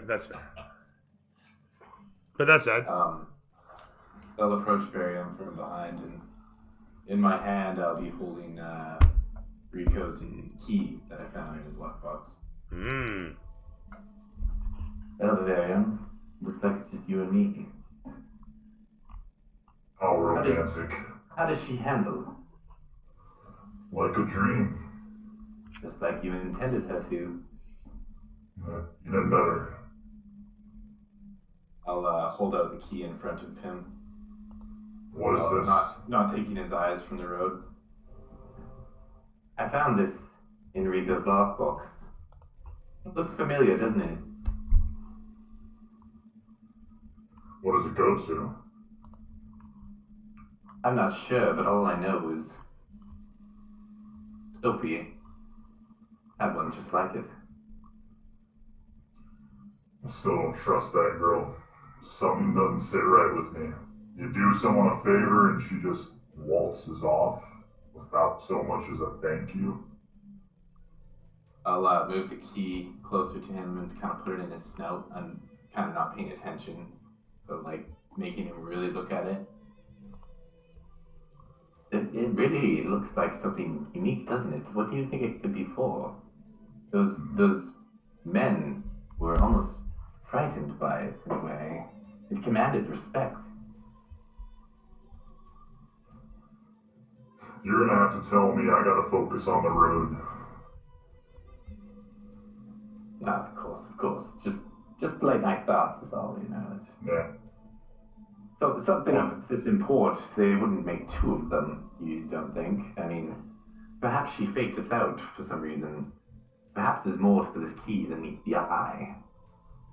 If there's more than one, it could be family related.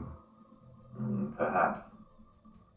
Well, anyways, it was just something I thought about. I'll keep it close, and if you have any thoughts while you're driving about it, let me know and we can discuss it. You're not hiding anything yourself, are you? Not the key? No. Not that I would know of. Maybe unknowingly, but as far as I know, it looks exactly like the one that we saw earlier. I'm just intrigued by it, by the way they reacted to just seeing it. And what would they make two keys for? I don't know. That's like asking why would Mo sabotage our bus? 'Cause he's a dick. Yes. Anyways, I'll be a silent co-pilot back here. I'll let you focus, and if you need anything, just holler. Alright, I might need a lookout at some point. I do that quite well. and the camera continues to careen along after you guys share your moment.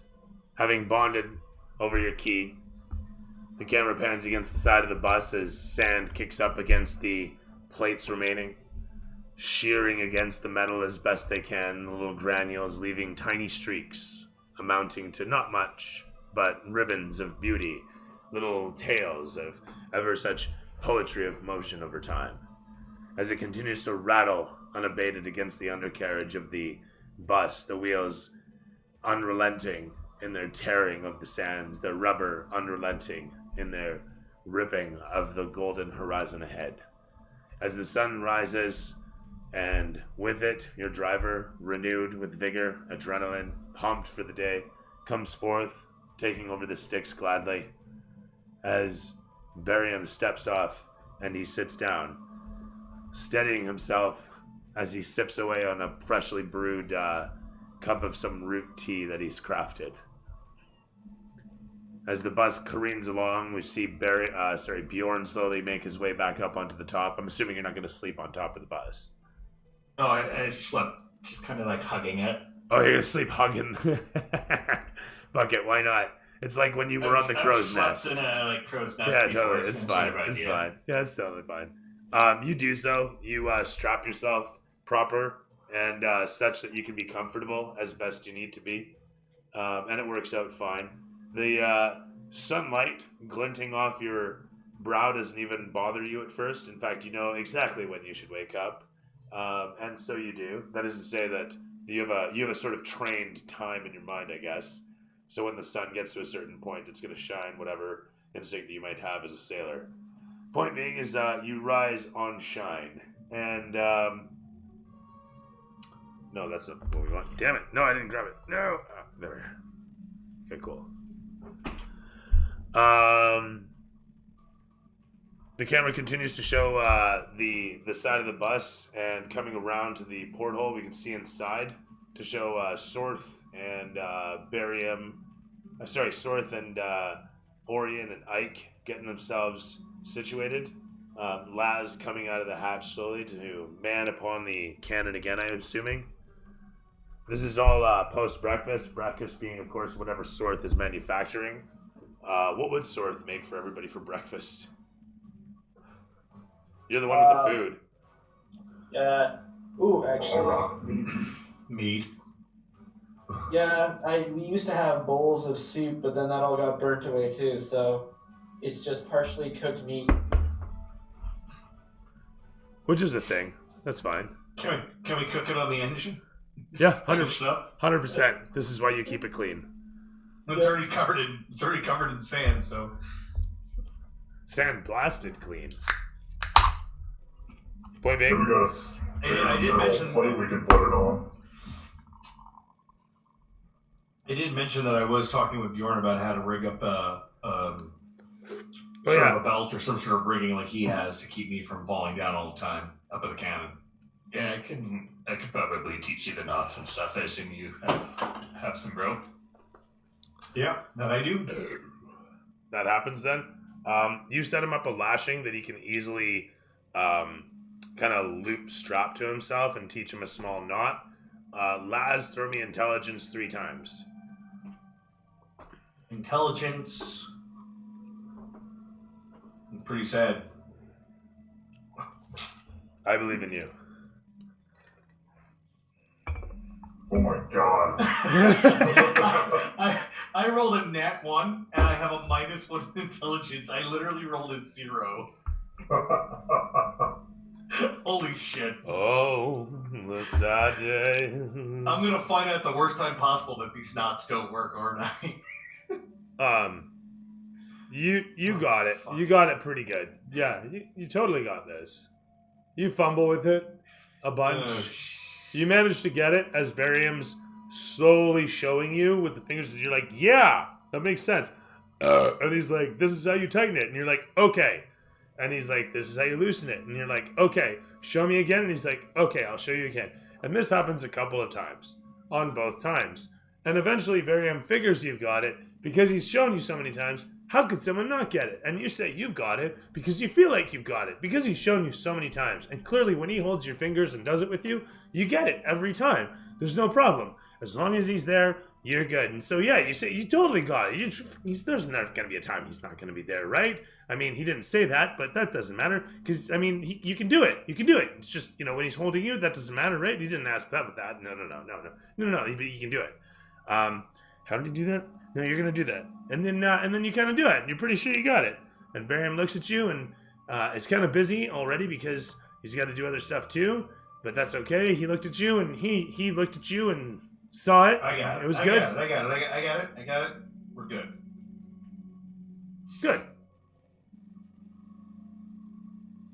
That gerbil's going hard. Wheels just squeaking. So, that said, what else is there to cover as we're going here? There's nothing that I know of.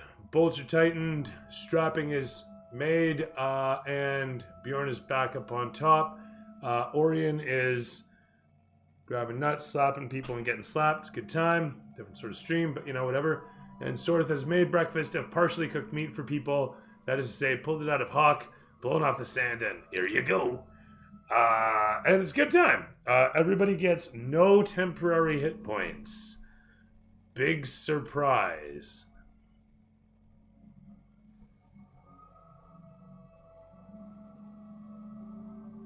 This is delicious. Bacon with a side of bacon topped with bacon. Yeah, great. Thank you, Sauce. Don't forget the sand. Amazing. Because it's gonna have a very big smile on his face. You're very industrious. Well, I don't know what else to say, but they don't make a turd.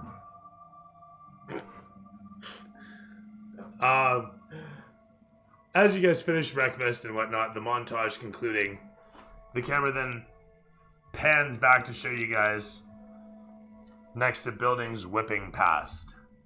On either side, a bit of a sprawling town spreads out.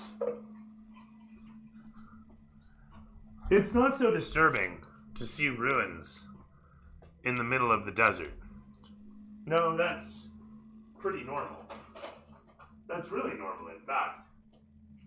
You'd say that's so normal, it's just a part of the scenery, right? Part of everything that is. What's a little bit disturbing, though, maybe more than a little bit disturbing,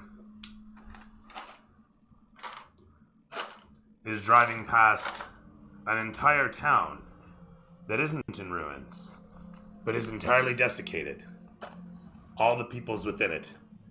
As Kumata can't help but slow down as the buildings become denser, as he realizes where he is, and he's slowly making his way through the town this way and that, best he can, trying to steer through the buildings, trying not to hit a horse or a set of hay bales or fishing gear or corpses or who knows what, as he continues to drive to and fro. You see rock outcroppings situated some distance away. Large cliffs spreading from there, and he looks around and says, "Where are we? Where have we gone? Why didn't we not see these cliffs? What is this?" He clutches down the engine, squealing with the sand through it, through the axles as it slows slightly, coming around towards the following the city streets towards the other side of the town. Right? This must be the way out of here. Why is there so much of this city what is this place? As he steers to one side, driving up some, he says, "The village is not much, I suppose," as he sees up in the distance. "The houses are dispersing, but that cliff there, we cannot leave this way." And he steers over back towards the way that you guys were going. Looking over towards the other side, he points out that the cliffs, they don't let you go that way either.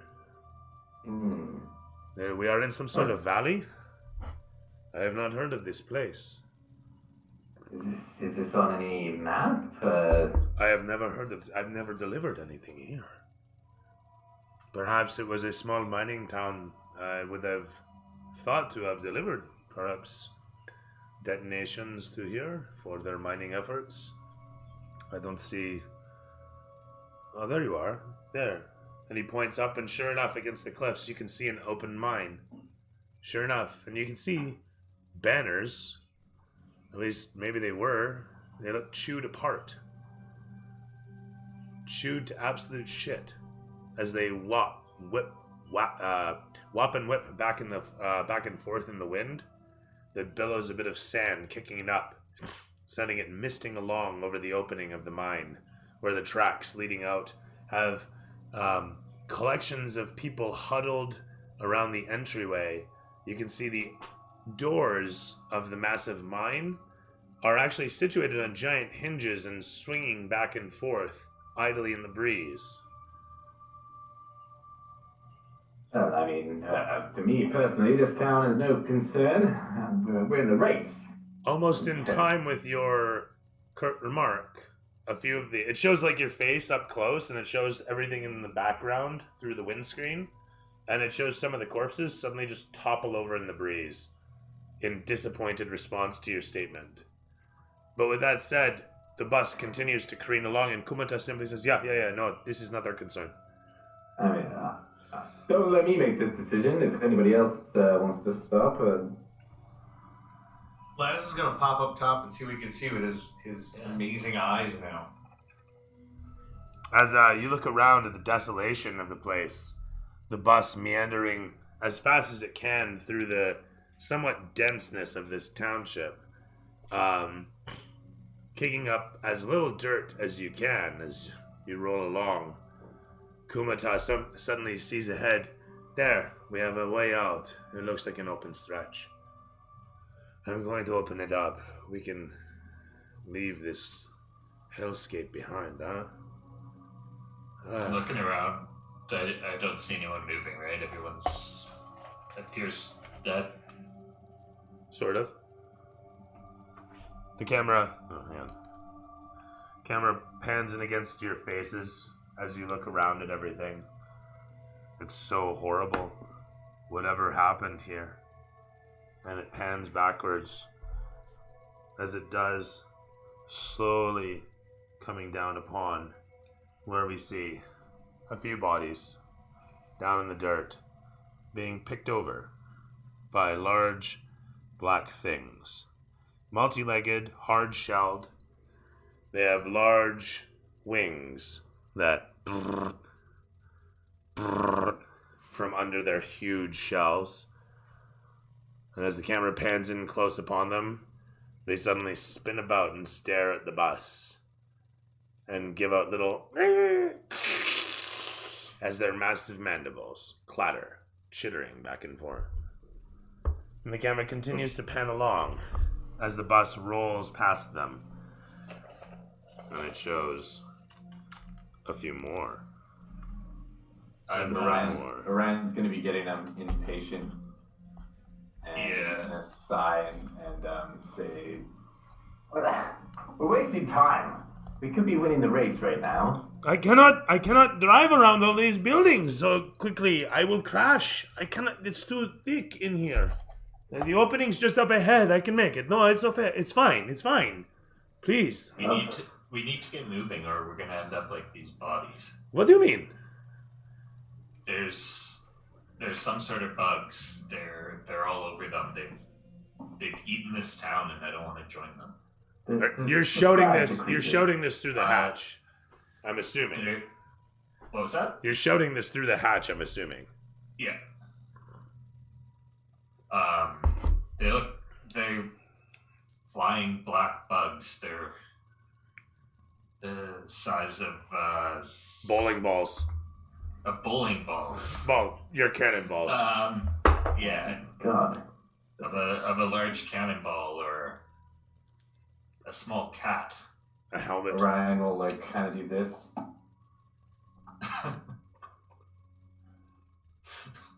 We need to get the fuck out of here. That's Hey. I suggest we all get in the hatch and we batten it down and we just get out of here. I agree with you. Ike is a good man. He knows. He understands. I think that's a good call.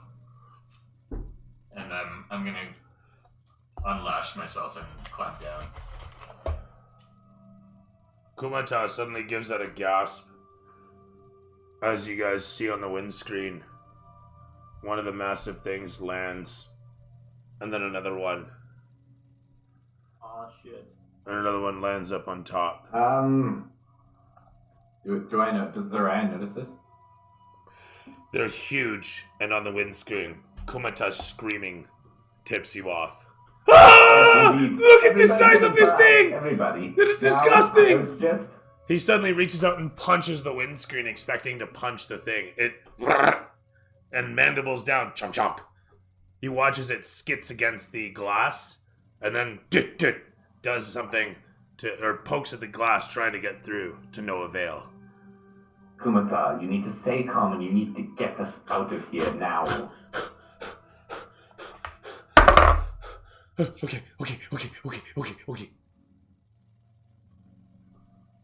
don't make him nervous now. The hatch suddenly clangs shut as he gears steadily. Picture Sorth running around like in a dinosaur movie, like trying to eat them or something. I had a partial thought to go out and grab a couple, just to add it to our breakfast. They come in towards the opening in the superstructure. They come in towards the smell of meat. So much meat. And as the camera pulls back, showing the massive black beetles one after the next trailing in towards where the bus is, Kumata suddenly opens it up as he gears. No, that's really not the gear sound, is it?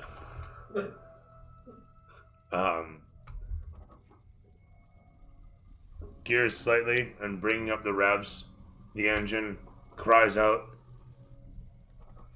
as he pushes it forward and then opens it up. Before long, you guys are in higher gears, heading out towards the open road. But to your unbelievable chagrin, you look behind, and as the buildings disappear, off in the far, far distance, as all the desiccated corpses, as all the desiccated horses, as all of Calim Shan's terrible truth disappears in the distant sands behind you, one ultimate truth remains. And as it comes screaming, hurtling towards you,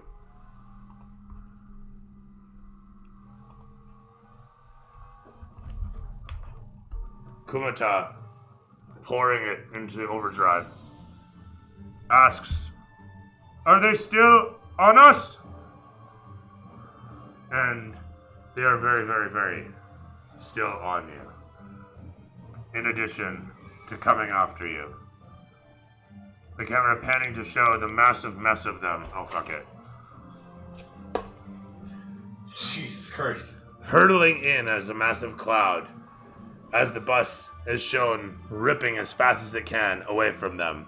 Many of them falling off, only to suddenly come flying back in to land upon it once again.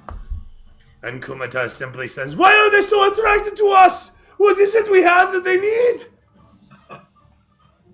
They would not do this for anything less than raw meat. Meat. These things compete with vultures. We are nothing to them." We gotta dump it. No, you will not dump my meat. The camera pans in against your face, all Michael Bay style, as you say this, spitting angrily, eyes wide and wild and yellow.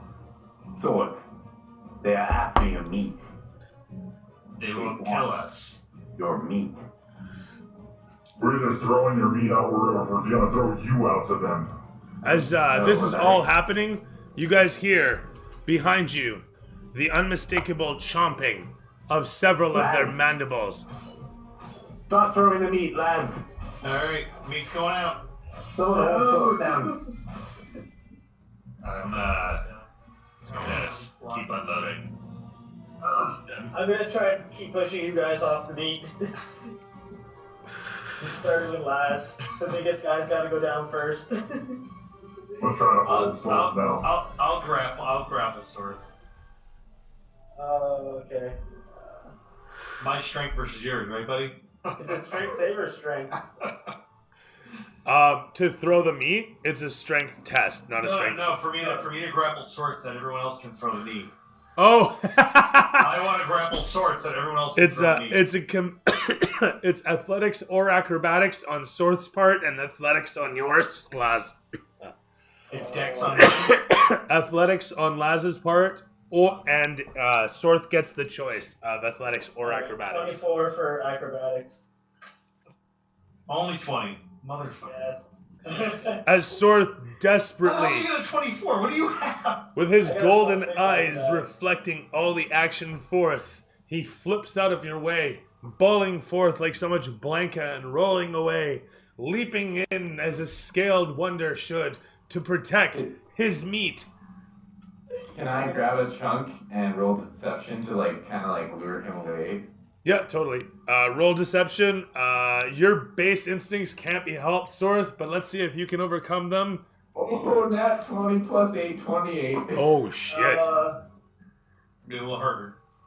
This is going to be a wisdom save on your part. Oh, shit. What do I gotta roll for? Oh, no, insight. Insight on this. Sorry, it's insight. Oh, insight. Oh, okay, let's see. No. Math 20. Shoot. Oh, damn.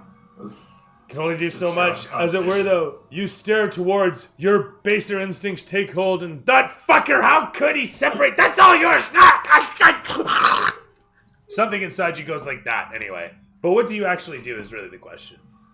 I'm gonna notice in the corner of my eye, Oreo waving his meat around and take a just full dart towards him. It's dangling in my mouth, and I'm like, oh, God. I'm gonna just pile through him, just to knock him out. That's fine. It's a quick charge attack. So roll me to hit. Alright, roll to hit. Shoot.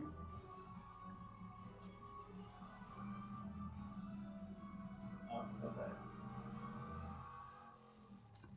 It's an 18. You smash into him, ricocheting him off the wall. As he bounces off against it, meat in his mouth, you actually end up swallowing it by accident. Oh. But not all the way, because it's a giant hunk, so it's caught in your throat and you're kind of choking on it. So you are stunned in the moment. I'm sorry.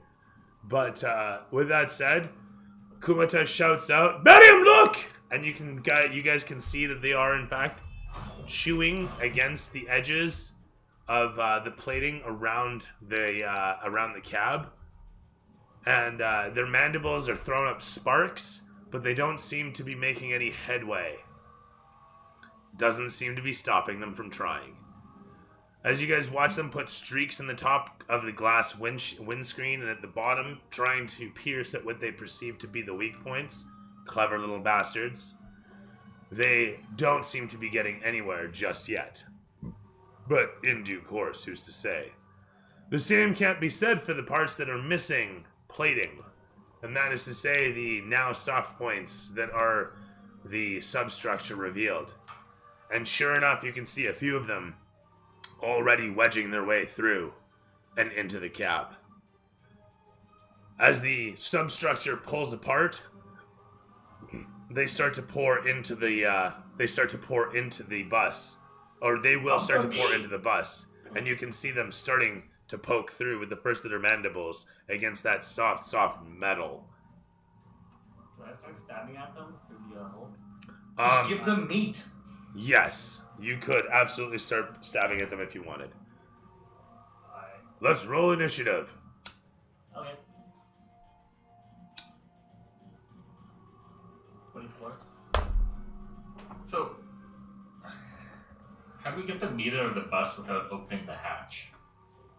Dump it out the hole. You never were meant to. No. So, Laz, what'd you get for initiative? 10. That was terrible. Bjorn. 14. Sorth. 8. Miriam. 6. What did I have? For initiative? 8? Oh, 24. I had a 16. Sure.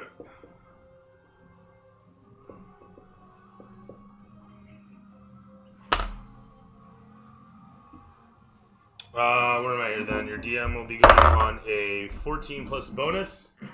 Coming in just underneath Orion. Very nice. Ike. Yeah? Hit me. What are you doing? You got beetles in here. Alright, they're not completely in, but they're bludging their way into the hole, right? Correctamundo. Okay, so I'll use my dagger to attack. To attack 3 times because I have Dread Ambusher. Okay.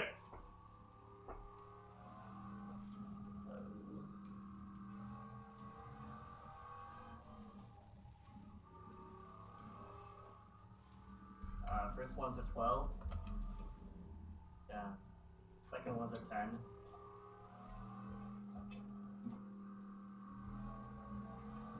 And then the third one's a 21.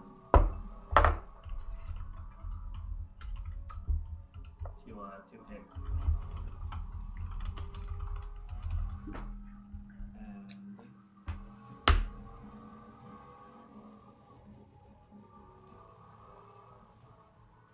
So would you just give me your total damage?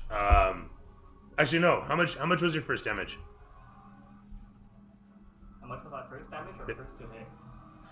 First damage. Your to hit was like 20 something, wasn't it? Okay, my first damage is 5. Right. Thank you. Your next damage was? 6. Okay. And one more. Another 5. But on the first round, when I use an attack, I also do another D8, and that's a +4 in my damage as well. So 20 points of damage total. Terrific stuff. You 100% will slay this thing in one go. Stabbing through it ever so easily. Do you find yourself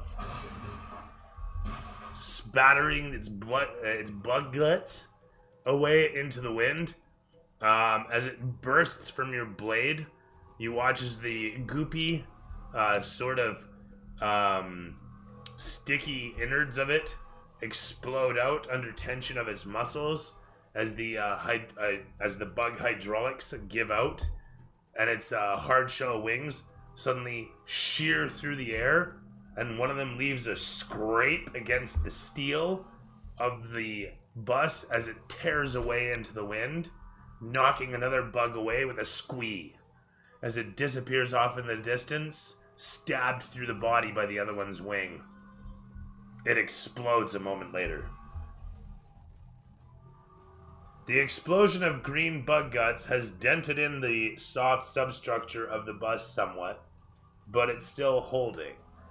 The bugs, however, are unrelenting. And with that, it's Orion. Unless there's anything else to declare. Anything else from you? Nope, not really. What do you got, Orion? Am I still like on my ass choking on meat, or have I gotten up by now? You can throw me a quick save. Constitution. That was that kind of party. All right. Wrong network for that. Easy there. You said con save? Yes, sir. Giving yourself a Heimlich. 2. Oh shit! Anybody want to inspire this kid to like spit the meat? Sure, so he doesn't choke on his meat. You know what I mean? In the middle of a fight, really. I mean, come on now. 19. Thank you.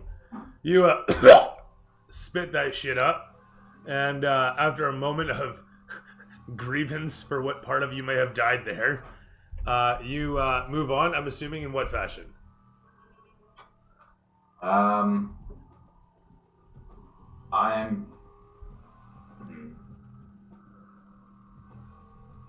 I'm gonna grab a handful of meat, and I'm gonna climb up that fucking hatch, open it, and start flinging meat out. I don't care. That's fair. As you hold it aloft, you watch as a few of the bugs immediately look towards you and begin crawling in. I'm assuming you just like hurl it and let it go. Yeah, I don't care where it goes. I'm open. You watch as it spatters against the edge of the cannon and then hurtles away into the distance. A few of the bugs immediately set upon it. In droves, they dive upon it. You watch as a river of black horror drops in upon that tiny lump and erases it from existence. I'll yell down the hatch. They are following us for our meat. You continue to tear through the sands as the camera pans from Orion shouting down to show the massive cloud of bugs hurtling in towards you as fast as they can. The bus continuing to hold as hard as it can, pinning to the edge with both levers forward. Your pilot just shouting, "Oh, they're still on us! I still see them on the windscreen! What is going on? Somebody talk to me!" As the ones on the windscreen continue to keep putting scrapes into the thick crystalline sheets that protect him, your driver, sweating profusely, continues to hold the levers unabated as I can't understand you, bro. continues to hold the levers unabated as the bus hurtles in to a dune. As you guys are suddenly taking unexpected flight, the whole of the bus lifting into the air and comes crashing down a second later. He rolls a 5+ bonus for the jump, rolling another 5+ bonus for the recovery. Shitty deal. He does his best to hold it as the steering jerks in his arm. He fails. The whole of the bus twists suddenly to the one side, listing ever so. The one bug flies through the air, and like I said, they always land back on the bus because they love you so. I need everybody to make a dex save while inside the bus. 12 or worse gets you immobilized for a turn, and 5 or less gets you prone and a d4 of damage.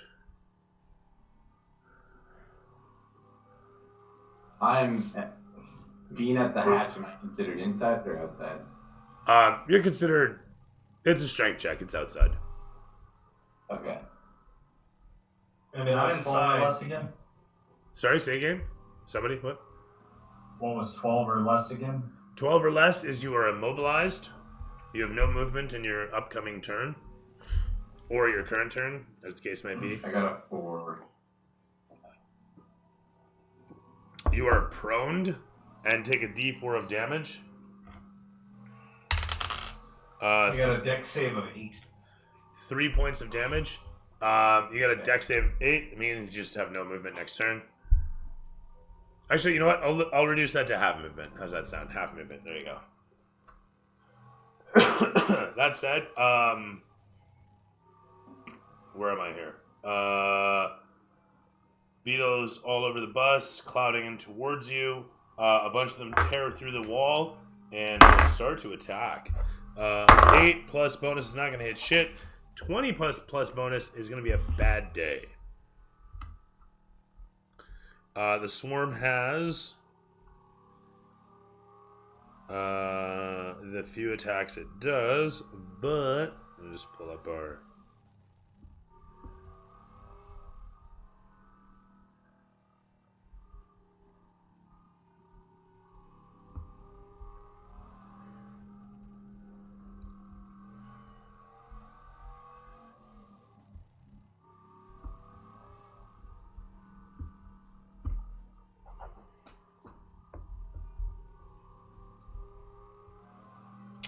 sorry, not 20. Totally wrong, guys. Man, I hate rolling this many of these. Such a pain in the ass. Come here. Just roll d8s, but then a higher average is better too. Alright, where are we? Is 5. 5 and 8 for 13. 13 and another 4 for 17. Another 21 for another 4 for 21. That was 3 or 4 times that I rolled. That was 4 times. It's 21. 3. Oh, 5 more. So 26 points of damage. I need everybody. Sorry. To everybody who to fail that. To everybody who fails a save on or no, I rolled for this. Sorry, I rolled a 20 on that. Storms. Oh, I'm all over the place. Oh my god. Sorry, half of that then. No, what did I roll for 2 sets of those? 28. Oh my god. Drink more, dude. Drink more on the job. 5 and 5 and 5. So 10 plus 10. Yeah. So 10 points of damage as they strike it upon. Sorry, who was I hitting? Fuck. Who's closest to the? Who just hit there was Ike. That was Ike attack, yeah. As they pour through the hole, striking it upon you, swarming against, they move into position. There's just a bunch of them that swarm into the bus at this point, pouring in through the hole. They seek it upon where the meat's stashed, easily seeking it around and finding it seconds later.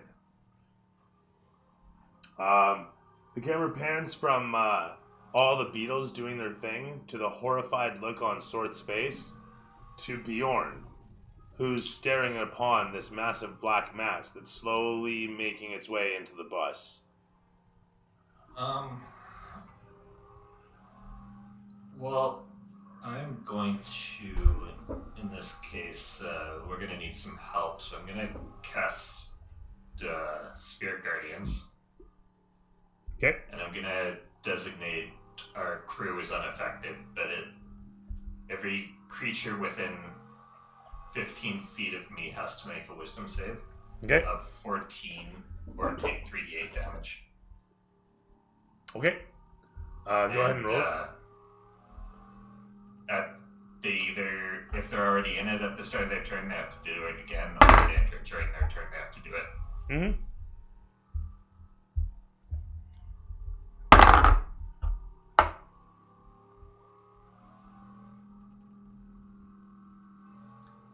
So, 15 damage. Okay. Or half if they made it. You watch as just a whole slew of them simply explode, one after the next, as the whipping etheric spirits whirl about. No, hang on, that's wrong. Actually, let's do this. I think they appeared armed with fly swatters. That's fine. You watch as one after the next, they I don't know that kind of sound for it though.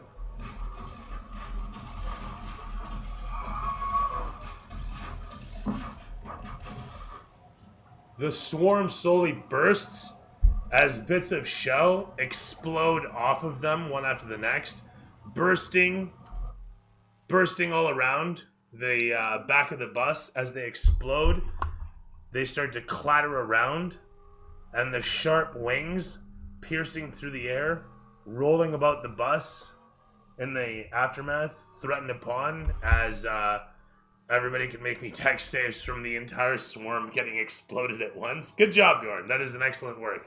Lots of dead bugs. Lots of dead bugs. Love it, love it, love it. We're just shooting ourselves in the foot all night. Yeah. So as I said, you guys did watch these hard shells scrape the steel as they sailed away. And so as they rattle around in the cabin, cutting and smacking and stabbing, they do a full 6 points of damage. If you made the save of 12 or better dex save, then you are taking half of that for 3 points of piercing. Otherwise, it's a full 6 points of slashing. So 6 if we failed? 6 if you failed. I got nat 20, does that count? Yeah, that counts as an excellent save that you still take half damage for. Kumata. No, like Matrix acrobatics for this. Kumata doesn't say anything as you guys stare ahead. Kumata doesn't say anything except stares ahead. As the bus continues to careen, you notice that you're slowly increasing in speed. As he's pitching it such that you guys can carry forth and get further away. You assume? I don't know. But Barium, where are you in all this? Oh, sorry, it's Laz's. It's Laz's turn. Sorry, it's Laz's turn. But where is Barium in this? I believe I was still near the driver. Okay, that's fine. What's your passive perception?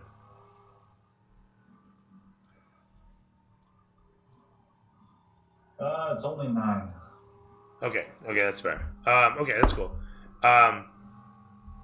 You see the one, like I say, you see the one point in the wall now with the open sunlight pouring through.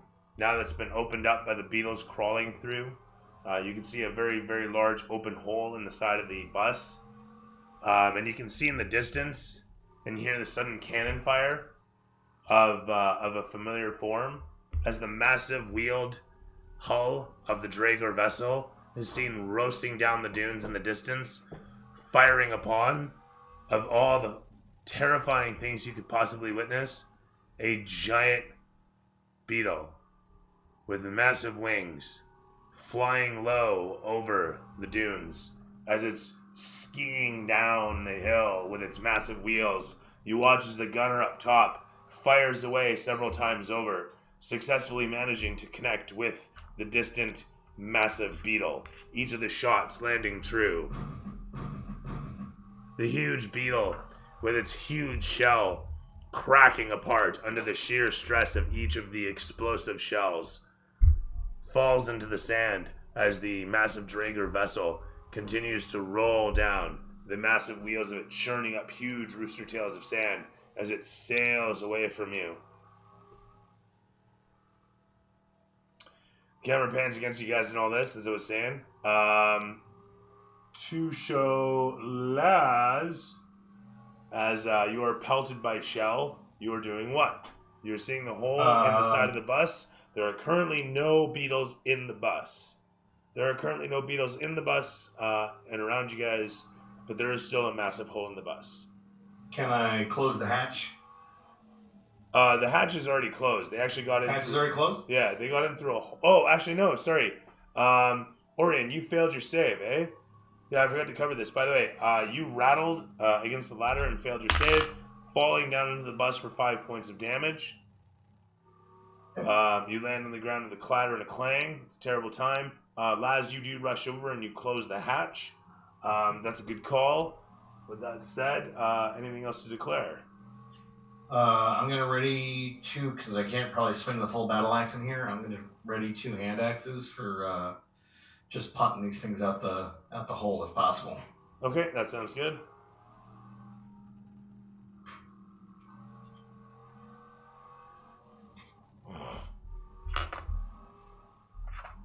Big as a hole. How big is the hull? Hole. The hole in the side is probably about 2 feet now. Yeah. Kumota, can we catch up to that Draegr vessel? Kumota doesn't answer you. Kumota? He reaches out, it seems, and leans against Barium slightly. Wordlessly. You look over towards him and you watch as a little bit of something drips out from the back of his neck, and you see something shimmering.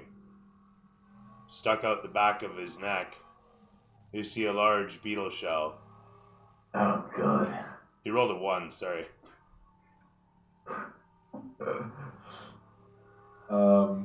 Is he dead or is he just like Zero level racer human, sorry guys. Are we still, guy had like are we 7 still hit going points. in order here? Are we still in combat? Yeah, very much so. So he's let go of one of the levers, but his rigor mortis is still kind of holding on to the other one. And it's the bus is still going full tilt. Like, we're talking full tilt. Both levers were forward. And he's kind of dead now and kind of leaning back. So you have a problem. I just learned his name. Christ! He just learned to drive. He lived his dream, and that's what matters, okay?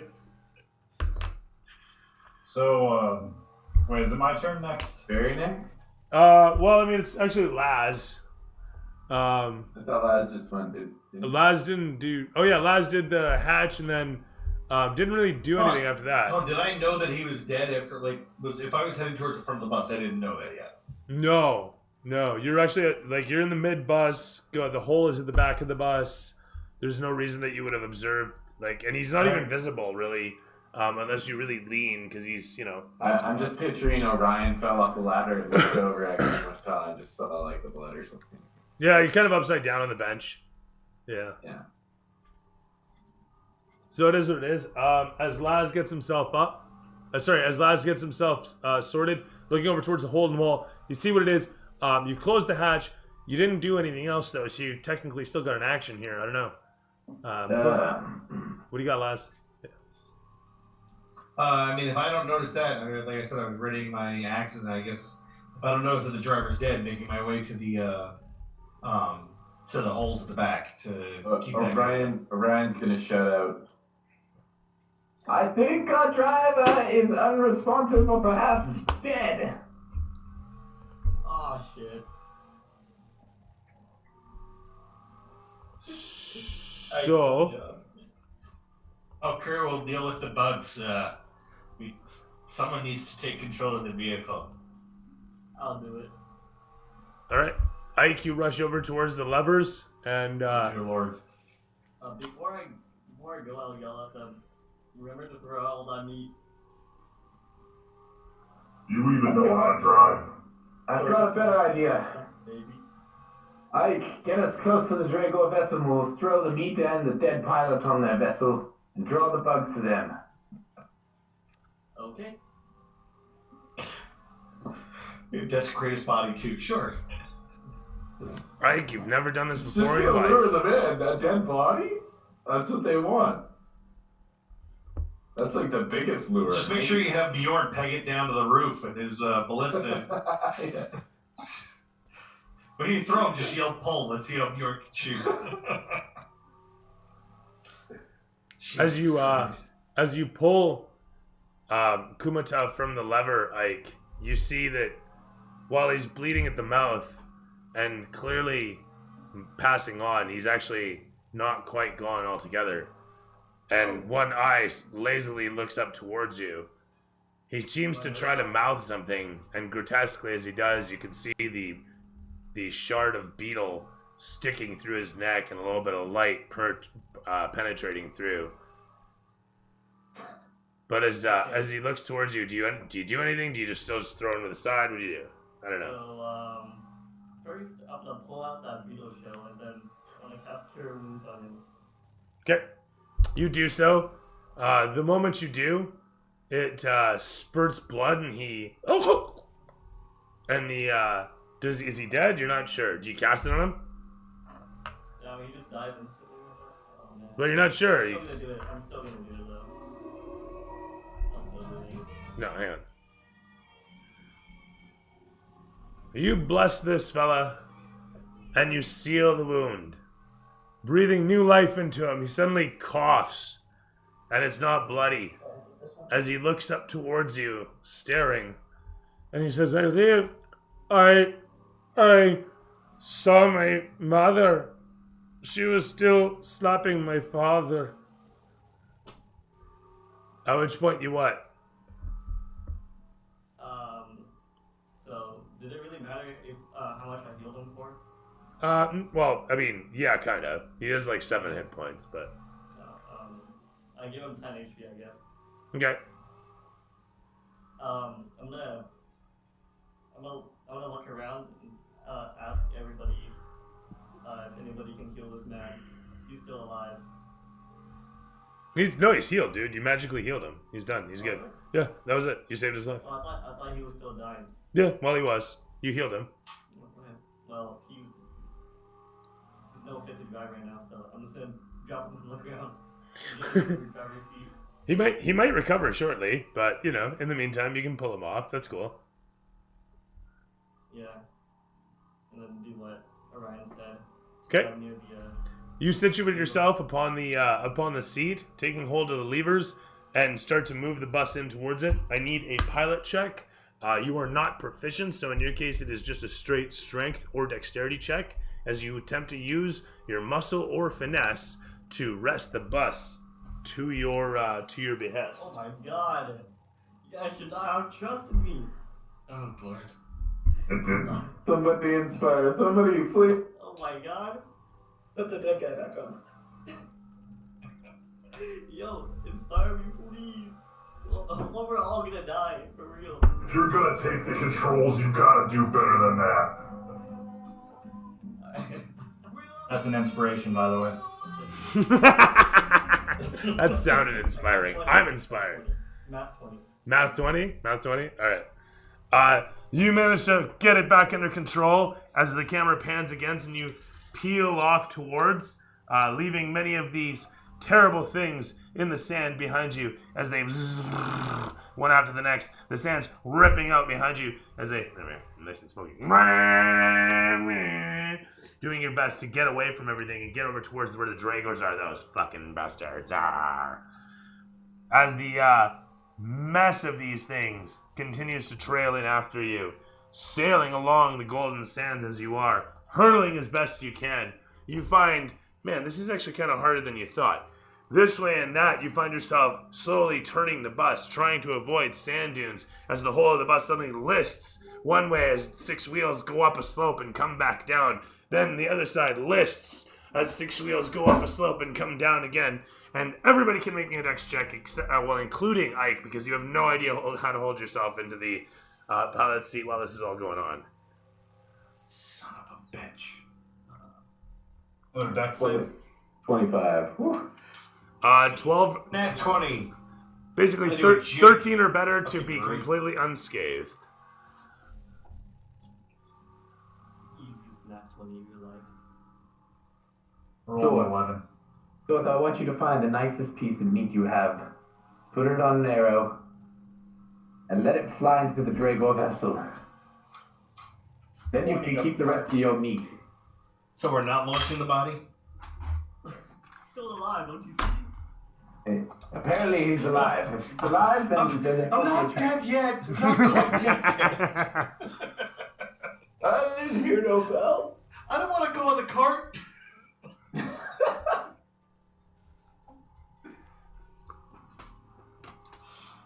Laz, can you load the cannon with meat? Yeah, we can do that. Do we do it That quickly? means I gotta go out there with the bugs and the meat. I don't see any other option. Don't worry, you have a lot of HP, you can handle it. And I think we have like a 15-foot bug-free zone, basically. Yeah, at the moment.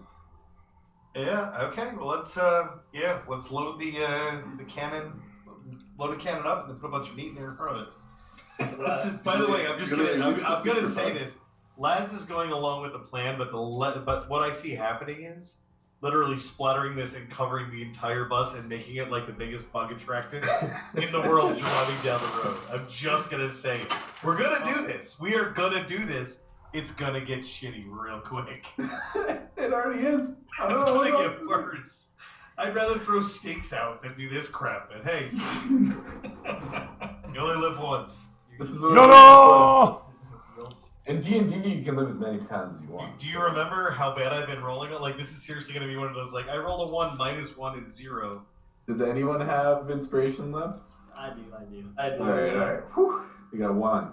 I don't feel like I want to inspire you for launching that. That's fair enough. I want to be clear, I'm saying this to Sorth in a way to save as much meat as we can. All I hear is, here, let's just throw your meat away. That's all I hear. Laz, I think someone else needs a smack in this crew. It's getting there. As you guys hurtle along, heading this way and that, you can make me another pilot check, Ike. Make another pilot check? Yep. That's a dex, right? Dex or strength, your choice. Okay. I got 18. Terrific stuff. You hold her steady. As you bring it around the dunes, the rough terrain out here is remarkable. As you see the massive Drager vessel in the distance, you can see the sunlight glinting off its windshield. You can feel and hear the whistling of the wind coming off the hatch at the back of the bus. Now that Sorth is slowly opening it and people are slowly filing out, getting ready for the assault in a moment. Meat at the ready. The beetles slowly trying to gain upon the bus as they continue to hold velocity and manage to, some of them hold on top of the bus, seemingly more interested in the ride than they are the meat just yet. Maybe they've recently eaten. But regardless, the bus continues to hurtle towards the Dragor vessel in the distance. As we see Sorth, you rise up to the top, I'm assuming. Coming out, you see a few of the beetles. Actually, Hey? it's Laz. Oh, Laz is coming up first? Okay. You guys see a few of the beetles situated up top in a form of torpor hanging onto the side of the bus. You do anything about it? Yeah, I mean, if we can use the battle axe that is off club, let's just knock these fuckers off. All right, that's fine. Kind of sweeping them off with a very hefty hand. That sounds fine. Yeah. How's it? Put that out there. Come on, got it. Can't seem to get that out of there. I got a little pebble stuck in the hole for the legs. Alright, never mind. That's fine. We don't need legs. Who needs legs? Paraplegics unite. Okay, that was terrible. That was just really terrible. Jesus Christ. I am now banned from Twitch. I'm sorry? Seatbelt? I don't know. Unless you want to end up a paraplegic. No. See, now I tied it in. Now it's a safety message. I'm going to hell so fast. So anyway, yeah, you guys are ripping over the tundra. And with that, you guys slowly making your way out onto the rooftop. And sorry, if there's anything you can use to what now? You wanted to what the beetles that are situated I'm there? I'm going to use the great axe to knock these things off the top, kind of like you're sweeping the deck. That's fine. That's fine. Like so much barnacles that they are, you do so. Throw them in an attack roll. Math, 18. Terrific stuff. You managed to easily knock a few off, or so you think, as they suddenly take flight. And the first one flies away and joins the rest of the pack. The second one hurtles around and comes to land at the front of the bus. And you're like, what the fuck? But it seems to catch a draft, weirdly enough, and sail over. The next one that you go in towards, same thing, flies up to the front of the bus. You can hear Kumata shouting from the inside as they strap themselves to the windshield. Their mandibles pincering into the steel and holding tight.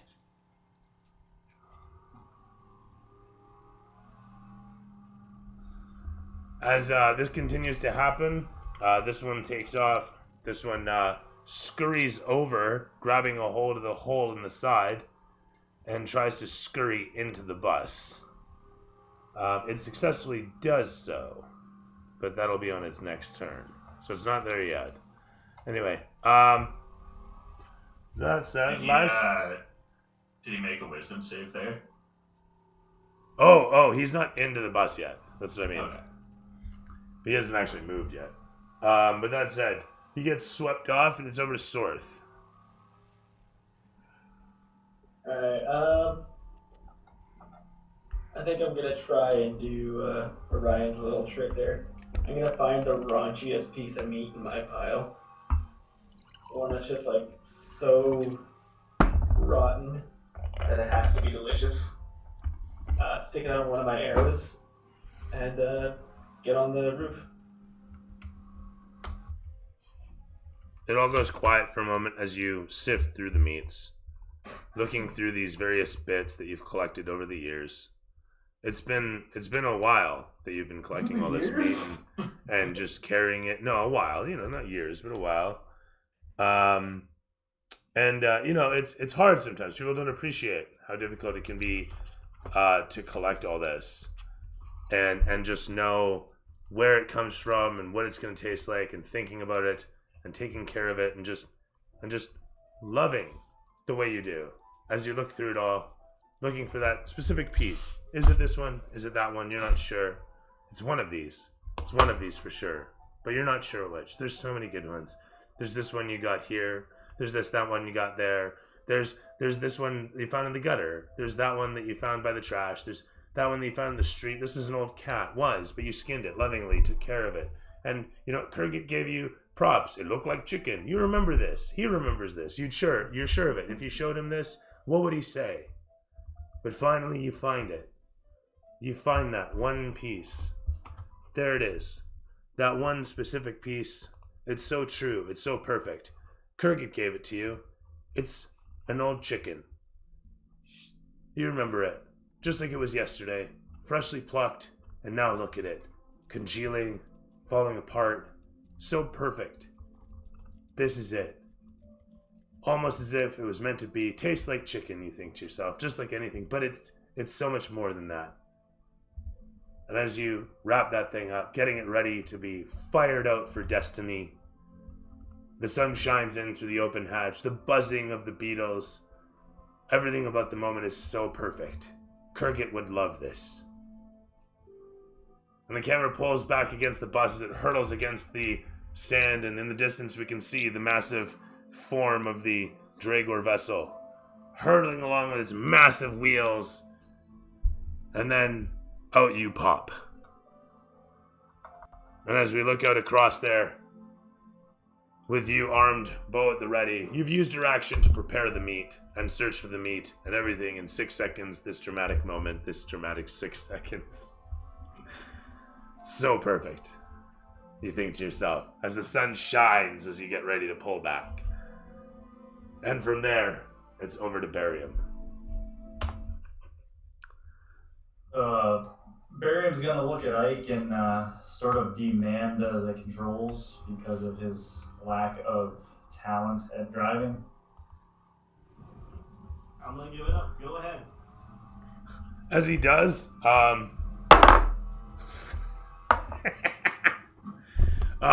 he kind of leaves one hand on there and it kind of pulls off at the wrong way. The whole of the bus lists. Wow! As it does, Barium, make me a pilot check at disadvantage. I couldn't hear what he said. Pilot check at disadvantage. You said that was a dex or strength roll? Yes, sir.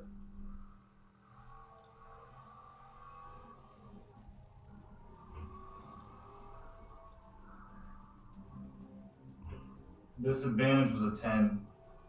Alright, managing to just grab a hold of the other lever and hold it steady and hold yourself steady. The whole of the bus pitches just so.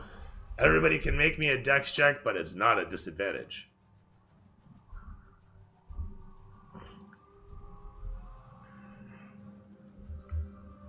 Alright. Jesus fucking Christ. Buzz! 19. 6. We're dropping all that meat on top of the bus. It's not possible. All night, man. Wow. I'm sorry, dude. As you herk-a-jerk over towards falling against the ballista, you find yourself hanging on to it as it spins around, and much to your terrible chagrin, do you find yourself slowly slipping off it as you're holding onto the ballista, right? And it's unloaded, and the whole of the loading mechanism starts like lowering down, and so you're like slowly lowering down. Are they just like watching my balls wipe across the screen at this point? Like... Loincloth, codpiece, and all. Your belt buckle's scraping a nice fucking arch into the glass. At least I'm getting it cleaned. What is with all this? What is going on in this race? Anyway, so I don't have a pilot anymore to talk for, and so my jokes will be left at the door now, I suppose. But barium, testicles, that is all. So, moving right along, Sorth, you watch as your companion flings forward and lands upon the ballista, at which point he is ungraciously lowering his nads for all to see inside the bus. And meanwhile, yourself, what did you roll for a save? I had... You're good? You're not good? Yeah, I'm good. Okay. So with that said, you hold yourself steady best you can against the cannon. And down inside the bus, who did what? Did anybody roll 12 or worse? That is to say, did anybody not roll 13 or better? I did. I rolled an 8. I gotta do a save too, right? Yeah. Did I not crack a... Oh yeah, 13. Really?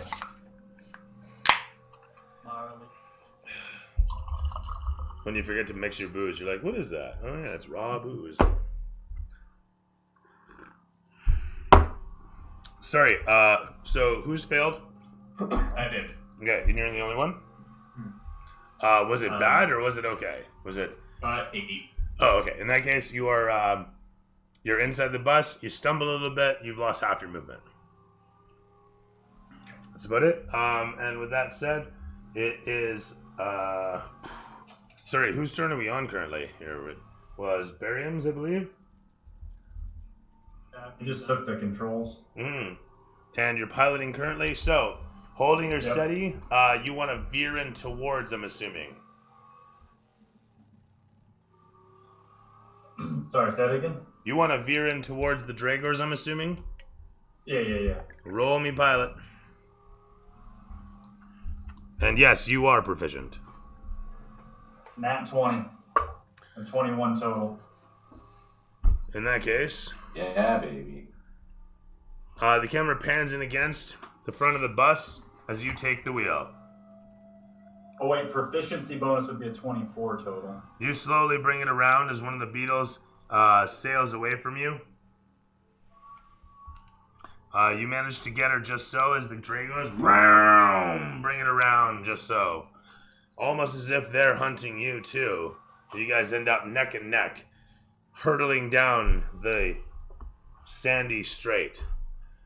Dunes on either side of you easily missed as the two of you jockey back and forth for position. Sand from either one coating the other as you pull ahead, only to be pulled behind a moment later. As the two of you jostle back and forth, veering just so between the various things that might crop up. Rocks, dunes, holes, who knows. Expertly, the two of you continue to race along as Sorth, you position yourself, and the rest of you, what's going on? Ike. I'm gonna check over our driver. He's doing okay. He coughs a couple times and he looks up towards you and he says, "I wish mother didn't hit father so much. Sure you do. I think I can drive. I can drive. Not my problem anymore. Pick it up with Miriam. And I'm gonna go up to the hole in the wall. Yeah. And look out towards the triggers. Holes on this side. Okay, so Triggers are on that side. I saw his ball strike across the windscreen, right? Yeah. Yeah, I'm gonna go up and try to help him. Okay, that sounds fine. You make your way up to the top and carry across the roof towards. You run out of movement there on the single move. Are you a rogue, or you're a ranger or a monk or what? I'm a ranger. Yeah, right. Okay, so you can't like cunning action move or anything. Is all it was. I can I have a what's it called? Fucking trait that allows me to move faster. How much faster and what's the trait? Sorry. Free line agility plus 10. Oh, that's true. Actually, 40 feet. Then screw it. Sure. You get up next to him. Well, you get up next to the ballista. He's on the other side of the ballista. So you can like easily spin him around, is what I'm saying. Okay. Then I'll just do that then. Throw me athletics.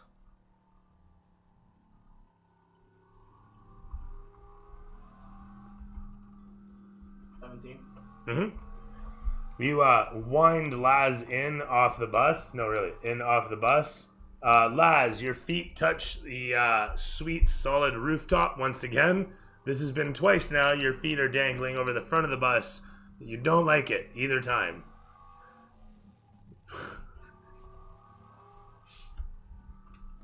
And that's the end of my turn, right? Yep. From there, sir, well done, is over to Orion once again. Okay.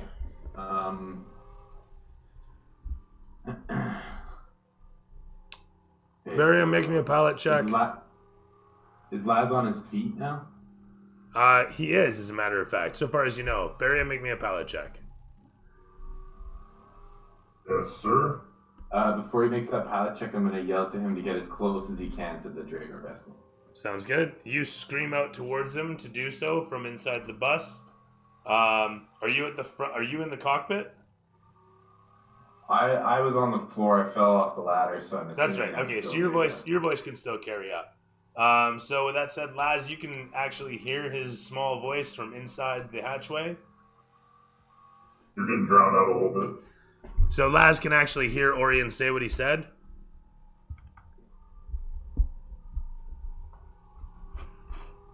You're muted, Laz. To pull up close, he was telling the driver to pull up close, right? Yeah, but he's saying to Oh. like get ready up on top of the roof, which you more or less. I You mean, more or is less. the cannon load? Did I finish getting the cannon loaded with meat before I fell down my ass again? No. You Didn't gotta you? still finish meat packing. Driver check was an 8+3 proficiency. It's 11. Okay, it's going to be just enough to keep her steady as you keep in between the dunes. The Dragors faking out towards you takes you by surprise as they themselves keep themselves as steady as they can. You watch as they lift up over some dunes and lower down without any issue. With that said, Laz, you can go and load your meat with... Oh, sorry, what am I saying? You guys aren't in free. You guys are in initiative order still. So Orion was doing his thing. He shouts out as he does. Are you doing anything else? Yeah, is there any meat left? Yeah, there's oodles. Okay, I'm gonna load a bag or a satchel or something with some meat, and I'm gonna run up to the top of the bus. Okay. Can I jump to the other car? Or is it too far? It's currently quite a ways, actually. It's like Is it? 40 feet away, yeah. Oh, shit. Okay. I mean, yes, you totally can do it with an nat 20. I'm going. I'm going to yell down the hatch at Barium. Try and get in front of them. I'm going to hit the skies. And I'll see if I can get my wings on and go for a fly. You're gonna try to get the airframe going? What's that? You're gonna unfold the airframe right now? It takes a while to set up your frame, eh? Right. The swarm too. Yeah, dude. I mean, I'm all for it, but yeah, you sure? Yeah. And you might get chewed the fuck up if you go up Yeah, that's true. I didn't think of that actually. Forgot about the swarm. there. Especially in a bag of meat, yeah. Actually, okay. I'll tie the satchel of meat to. Is the ballista loaded or No. that's loaded? It's not loaded. I mean, the cable's now pulled back because Laz was holding onto it for dear life. Okay, I'd like to load the satchel of meat into the ballista and attempt to fire it at the Dragor vessel. Okay. What? Sorry, is go that ahead. Dex? To which now? I want to load the satchel of meat that I collected into the. Oh, it's ballista. no. You just want to load it. It's fine. It doesn't take any roll to it. Okay. You just want to load the bag full, and then load that into the cannon. Yeah. I wanted to put it into the ballista because Laz is already loading the cannon, isn't he? Oh, I see what you're after. Oh, I see. Sorry, my bad. I'm gapping out here. All right, fair Kind of enough. like a catapult. No, or for a sure. slingshot. You you strap the ballista with the satchel is what you want to do. All right. I mean, sure. You just throw it in the trough. There's no special Yeah, roll for I'm that. just gonna That's try fine. and sling it. That's fine. You do so. We'll see how this turns out. I'm all for it. Is that just a dex roll Yes, please. for the ballista? Yes, please. Okay. Shit. 4 + 4, 8. I'll just fire that. Alright, I'll try one more time here. Come on. Alright. 19 + 4, 23. Whew.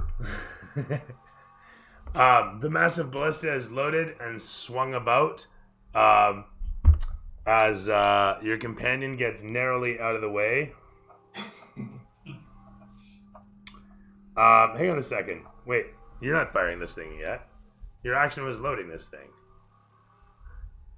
Okay. Yeah. You weaker beaver. You can hold on to that roll until your next turn. Okay. With that said, though, the Dragors and the beetles do their thing. The one that's crawling through the hole dies dutifully. It's good. Don't even bother rolling; it's fine. And point being, actually, you might roll 3 ones. Who's to say? And then it's a pest in the works. So let's roll the damage. Let's see what that's worth.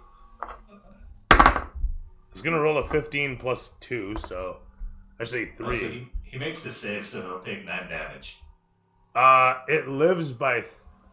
No, actually, it's technically no. It's still alive by 3 hit points. Yeah, 2 hit points. 2 hit points. Well, average of, right? Point being, he crawls through and he gets eviscerated, and he's doing his thing, and he jumps up on somebody. Who's left inside? Let's see, Bjorn's still inside? Yeah. Alright, he jumps up on you. Why not? He rolls a 13 plus bonus. You bash him with your shield. He explodes, because fuck it, who cares? But now he's inside, and the beetle shells explode off him. And as they burst and clatter about, let's see, 1, 2, 3. We'll give the driver 1. We'll give Bjorn 2, and we'll give Barium 3. And lucky driver. I shit you not, it's a 1. No, that's the wrong sound effect. No, that's not right. Screen and that poor fuck. He's just getting murdered by shells again. Yes. I'll actually roll the fucking damage. He didn't roll a 1 this time for the save, as it were last time. He's gonna take some decent damage.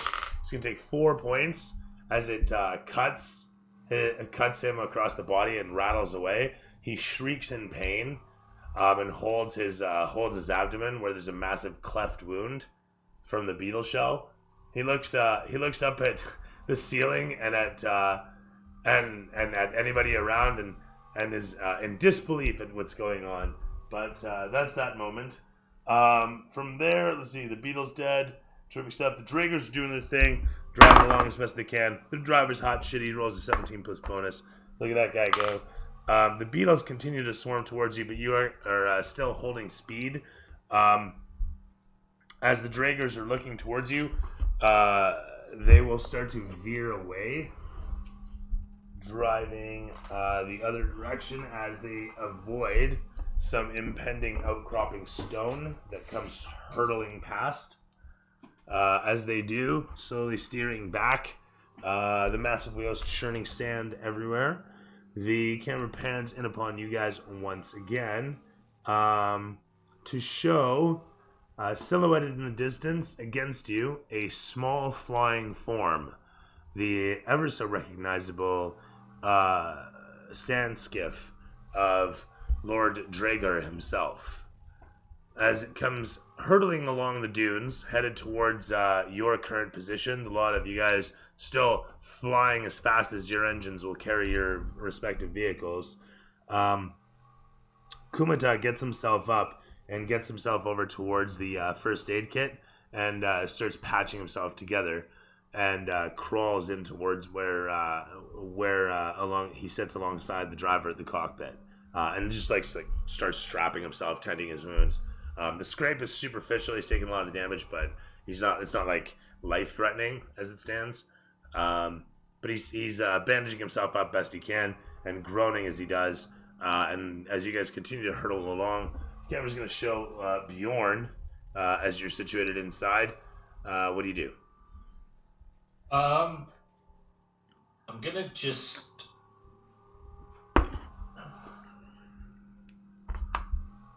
I'm gonna try and position my shield to block the cockpit from all the shrapnel that keeps flying that way. Okay, you rush in towards and turning around, clap your shield in place as a massive door, finding that its size fits perfectly with a bit of an inch on either side, sealing the entryway. Although, it's a bit pointed at the bottom and there's still about 2 feet above you, but you do all right.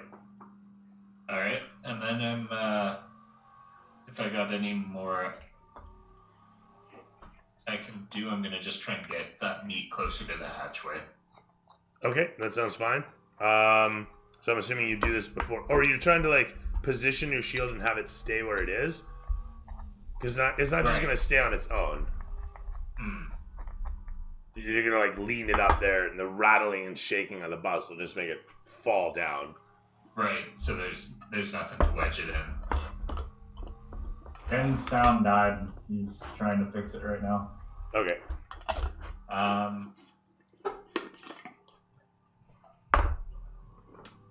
Yeah, then I'm gonna spend my action moving me towards the hatchway, and then I'm gonna just end my turn kind of wedging myself in the gap with the shield in front of me.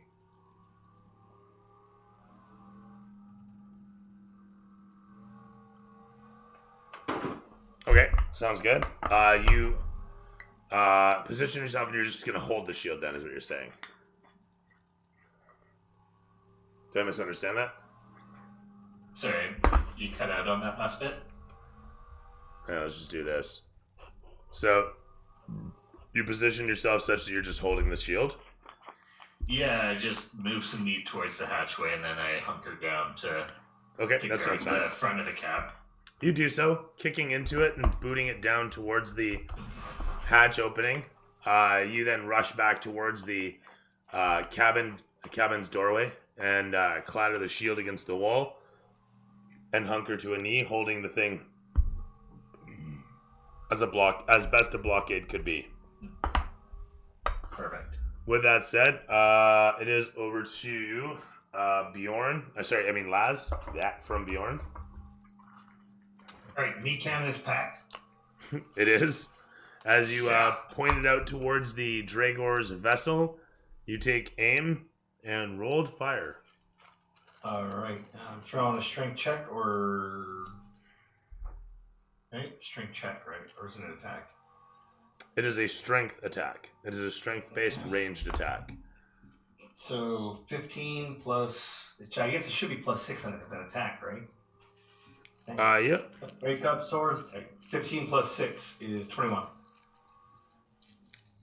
21 will hit. 21. The meat flies away. A massive trail of gore following it as you guys hear the many, many beetles suddenly just buzz in after it. Much to your absolute horror. The terrible sound. Oh no, they're all on acid. No, that's us. Sorth is now in full-on shock after watching all this meat get fired out of a cannon. I'm gonna have words with Orion about this. No, my meat! One meat. One meat. Us or the meat? Well, then you guys could have been great food.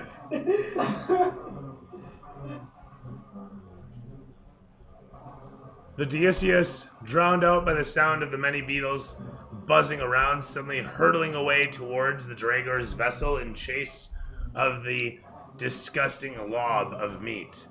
The cloud splits in half as they seek after the vessel, as you see in the distance the massive explosion of red and shit splatter against the side of the Dragor's vehicle. It is a terrible scene, to say the least. The apocalypse upon the Calim desert. As the lot of you roll as hard as the Odysseus will pump away, the fuel coursing through the engine as hard as the pipes will carry it. And as Barium holds the levers steady, and the camera pans against the lot of you, the beetles soaring in towards your opposition, the camera pans against each of your faces in a quick freeze frame of the moment, and then cuts to black.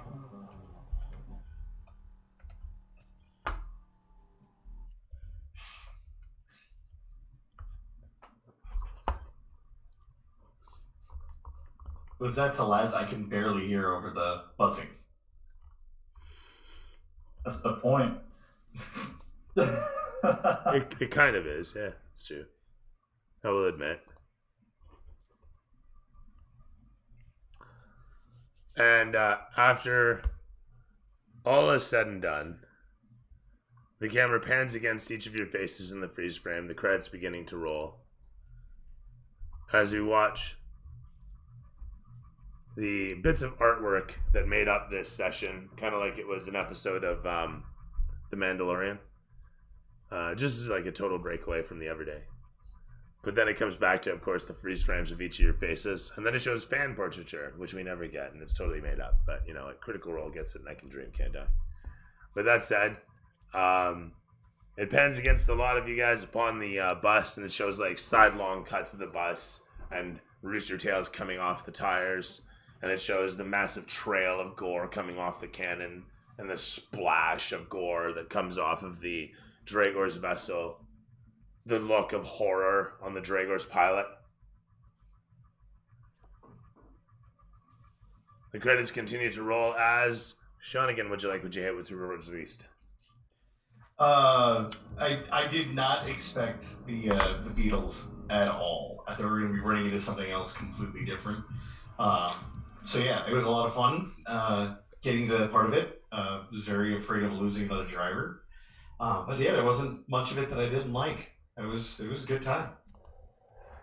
Right on. Very cool. Alex, what would you like if Jay was released? I really liked the statues at the beginning. It made it feel like we were flying. And it was cool that there's a little bit of longer legs. There's a touch of interlude between the first and the second combat, and then the second combat was one of the more ridiculous ones we've ever had. It was a lot of fun. The plan to splatter meat all across the vehicle was unique.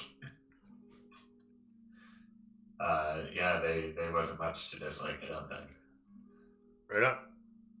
Dobransky, would you like if Jay was released? I actually loved the beginning scene a lot too. It just made it feel so much more intense that it was just like we're driving down at this incredible speed, constantly running into things, and always having to do dex checks to see if we're even capable to stand. Oh, like the very first opening scene where you guys are fighting for position against everybody else? Yeah, pretty much. Okay, fair enough. Yeah. No, I liked that whole thing. It was fun. I still really like the bus play. I love how the teamwork flows and everything. Again, like Son said, the Beatles were a complete crazy out of nowhere experience, and the fact that all they wanted was my delicious meat. and I'm glad that finally came into play. Sounds I loved it. Yeah. I like playing up the moment where you're picking out the meat. That was my favorite part. That was actually, I love that.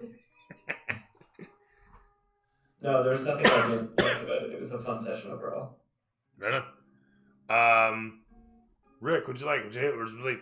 Sorry, Cody. Would you hate? Would you like? Would you hate? What was your favorite part to the east? Oh my god. I didn't hate anything. Yeah, nothing comes to mind. This one was like really awesome. Kind of like you managed to make the racing aspect really dynamic. Like the evolution from the first leg to the second leg has been like really, really awesome. Like it's at another level of intensity, in my opinion.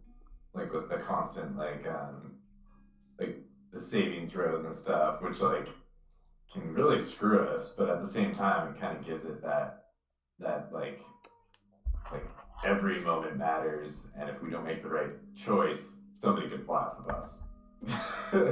Or it causes a chain reaction where like I tell him to hit brake and Laz goes fucking flying. So it's like my favorite part was actually my favorite part I just want to mention was when I stapled the two guys together, and it literally looks like Laz is holding on to the bus while another guy's holding on to Laz, and they're just both flying off the front of the bus. Looks fantastic.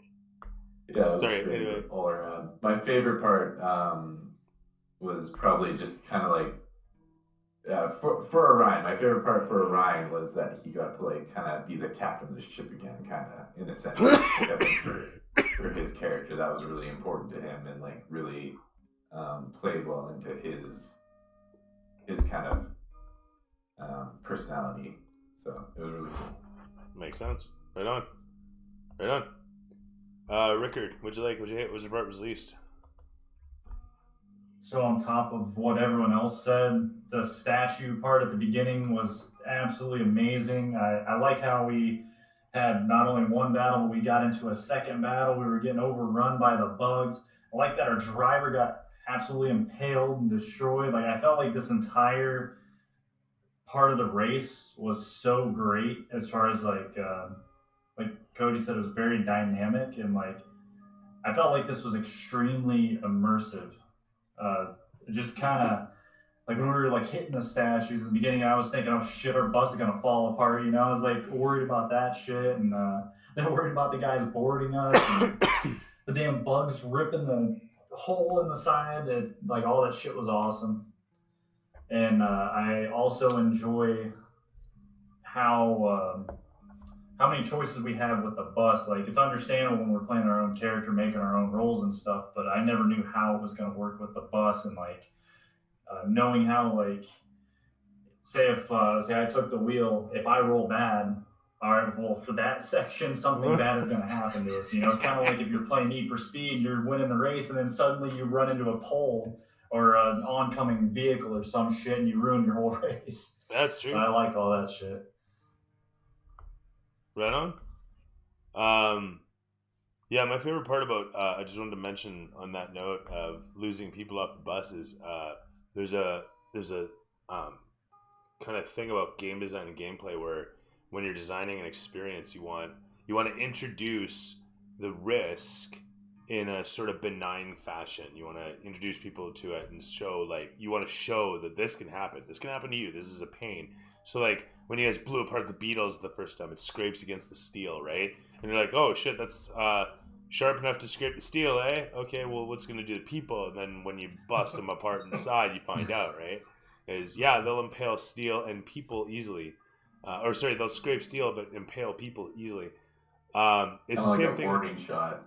Yeah, exactly. And it's the same thing with watching as you guys blew those guys off and they just fell off the bus and you guys ran them over and drove off. There's going to come a day one of you is going to make a failure and I'm going to have you go under the wheels. You know, that's going to happen. As sure as the sun rises and sets over the Calim Desert, there are people buried in those sands from just sheer accidents as such. And it's going to be fucking epic when it happens. But anyway, when Buddy jumped off the edge, I had no real backup plan for it, but I'm like, you know what, at the end of the day, what are you going to do? So Buddy had two things, and he used them, and that was it. Bye!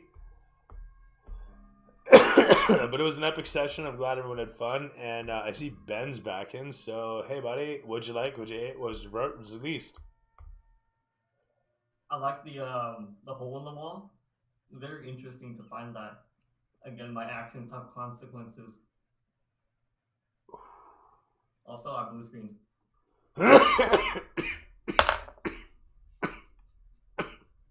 Yeah, your past character that you're not playing still is making us suffer. Yeah, I'm super excited for his past characters, that new entourage that's gonna try to sabotage us. That'll be very interesting. Yeah, I hope I'm hoping I'm getting motivations right there, sort of the direction the character wants to maybe go. That's kind of a thing. So I don't know if I'm gonna. Sorry. I think Mo probably take like a hiatus off of using magic or large scale magic. Oh really? Yeah. No, I think he's getting taught really powerful magic and is really gonna use it against everybody. Oh really? Yeah, you know, like those old. There's gonna be some ugly comeuppance. Like those old shitty role playing games where it's like you have an NPC that you pick up in your party and they suck, but the moment they become an NPC, they have like 14 levels more and they're way stronger, and you got to fight them for no good reason. Except mine's not a shitty RPG. There's perfectly good reasons here. Perfectly good reasons. I guess Mo would just pull back then. Not use the big boy spells immediately. I see it as you know what, a little bit of a mini character arc and a beautiful thing. I like how this whole thing is not only just like surviving, but also we're trying to keep in our minds winning the race. Like it's like two dual goals of like, okay, how do we survive this encounter, but also like stay in this race and winning it? Yeah. It's like really challenging, but it's really honestly hard. It kind of reminds me of that one dynamic that battle royale games have, where you're not only trying to win, but you have to worry about the guys trying to kill you. Victory is not enough. Others must fail. You gotta make like the right calculated choices. Like, do we fight this team now, or do we avoid them and just survive? Because you're trying to go for the long haul. But killing that team will give you some freedom to move and some safety. We didn't necessarily harm the Dragors. No, we shot meat at them. We just threw meat at them. It could be seen as a harmless prank. And we slapped them with our meat. I'm glad there's no third party. Is Sorth still gonna take the shot now that there's meat already on there? By all means, you get that set up, fire it away. Go ahead and make the roll. Oh, there you go. I don't want to leave you hanging. Sorry, man. Yeah, he's just gonna be sitting there for a week. It's the after credits scene. It just like focuses in on your yellow eye, all Hawkeye style, and it shows the reflection of the Drago vessel. Yellow in your eye. Sorry, what? 23 to hit, yeah. Yeah, that'll hit. That'll smoke it. And this is your most rotted meat with a 23. And as the credits finish rolling and this plays out, it shows your BDI and the reflection of in the distance as you look upon this open window, where open vent, where it sits just above the driver, and you let that fucker fly as only you can, and it sails away, smacking into the inside of the Drager cockpit. We need to launch your meat. The camera pulls up over top of this desert, showing the massive trails of dust behind these massive vessels. And it shows massive vessels distances away, including the Drager sand skiff sailing in upon, and as the camera pans overhead and then cuts and dollies slowly in upon Lord Drager's face. His tiny black goatee and a tiny smile, with his massive black brows over those massive black eyes, as he stares ahead, holding his massive black staff with a massive black dragon head upon it. And as the credits finish rolling, next time on Black Thumb, and a sec. Where is it? See if I can get all these correct. First off, it would be, do I have it? Nope, I don't have that. So we will go to, nope, that won't work either. So we will go to maybe, possibly, nope. Finally, the last. I also like that the Dragor's vehicle resembles the final boss in Twisted Metal 3. That's funny, actually. That's funny as fuck, and so perfect. So perfect. I couldn't have asked for better.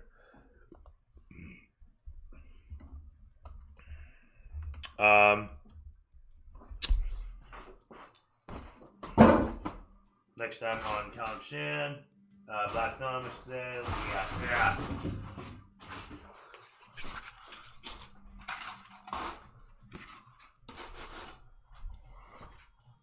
Are we in the city next time?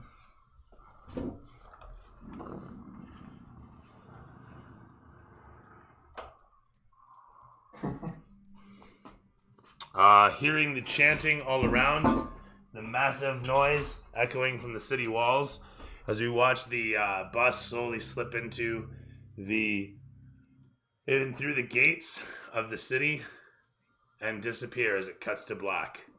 And we hear inside fires and explosions. We hear shouting, chanting.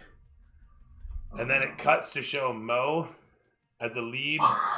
It shows Mo at the lead of several kids and a few men at the back of the group of kids, all on horseback, hauling short swords as they rush in towards. And the camera then pulls up into the overhead of the desert and shows the city of Teshburl, a massive spreading metropolis with fires burning around, kind of akin to what's behind Cody, and ships in the dock that are surrounded by soldiers and violence. And finally, more soldiers and violence on the other side of a large streetway.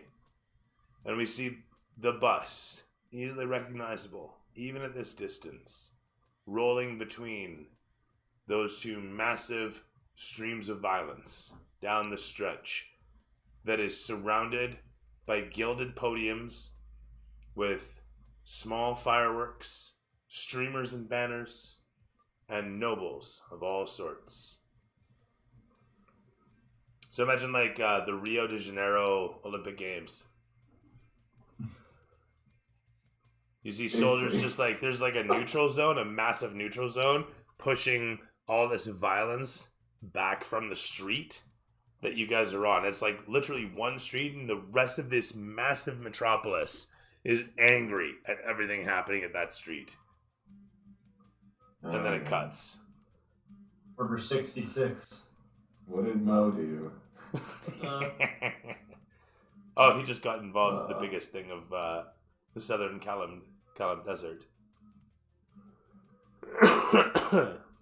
But yeah, right on. And with that, Nice. yeah,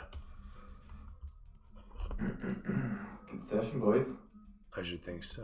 This is an amazing session.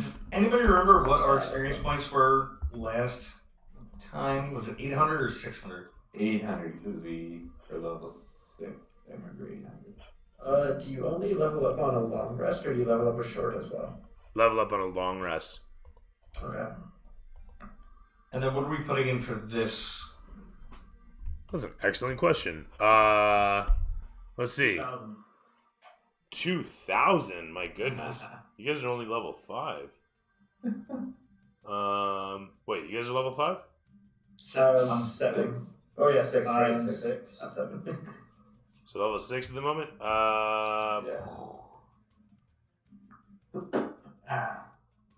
So everyone takes 800 experience. Yeah. No, everyone takes 1,100 experience for this one. Cool. Alrighty. Get mine in lifetime. And we're throwing in an extra 100 for saving your driver's life. Well done. I'm so glad I took the healing thing. Oh, I totally would have just left him for dead without even trying to heal him. I was like, ah, shit, that's it for him. I thought he was just dead. That was the whole point. I wouldn't have minded. Honestly, driving's fun. I kind of like it. That's fair. That's fair. If a driver goes missing, you know who did it. Yeah, for sure. I'm glad everyone had fun. It's been my pleasure to be your host, your dungeon master, and until next time, where I deliver upon another passionate play with my plethora of personalities. This is my palette of players. Wow, I got that wrong. But regardless, it's been my pleasure, and may your 20s always land on 20. Have a good night, gentlemen. Yeah, you too. Good night. Good night, everyone. Thanks, Dooley. Dylan. Cheers, all. Thanks, Dooley. And with that, there was one. And if you like what you see, I stream every Monday from 7:30, whenever we start-ish. Although today is Tuesday because we didn't do it yesterday because of reasons. And typically it's going to be Mondays. That said, 7:30 until, 7-ish until whenever we finish. Yeah, if you are interested in catching up on the whole story, we might have it posted in the future, at least in point form. So keep tuned, stay tuned to find out about that. Have yourselves a good night, everybody. See you next week.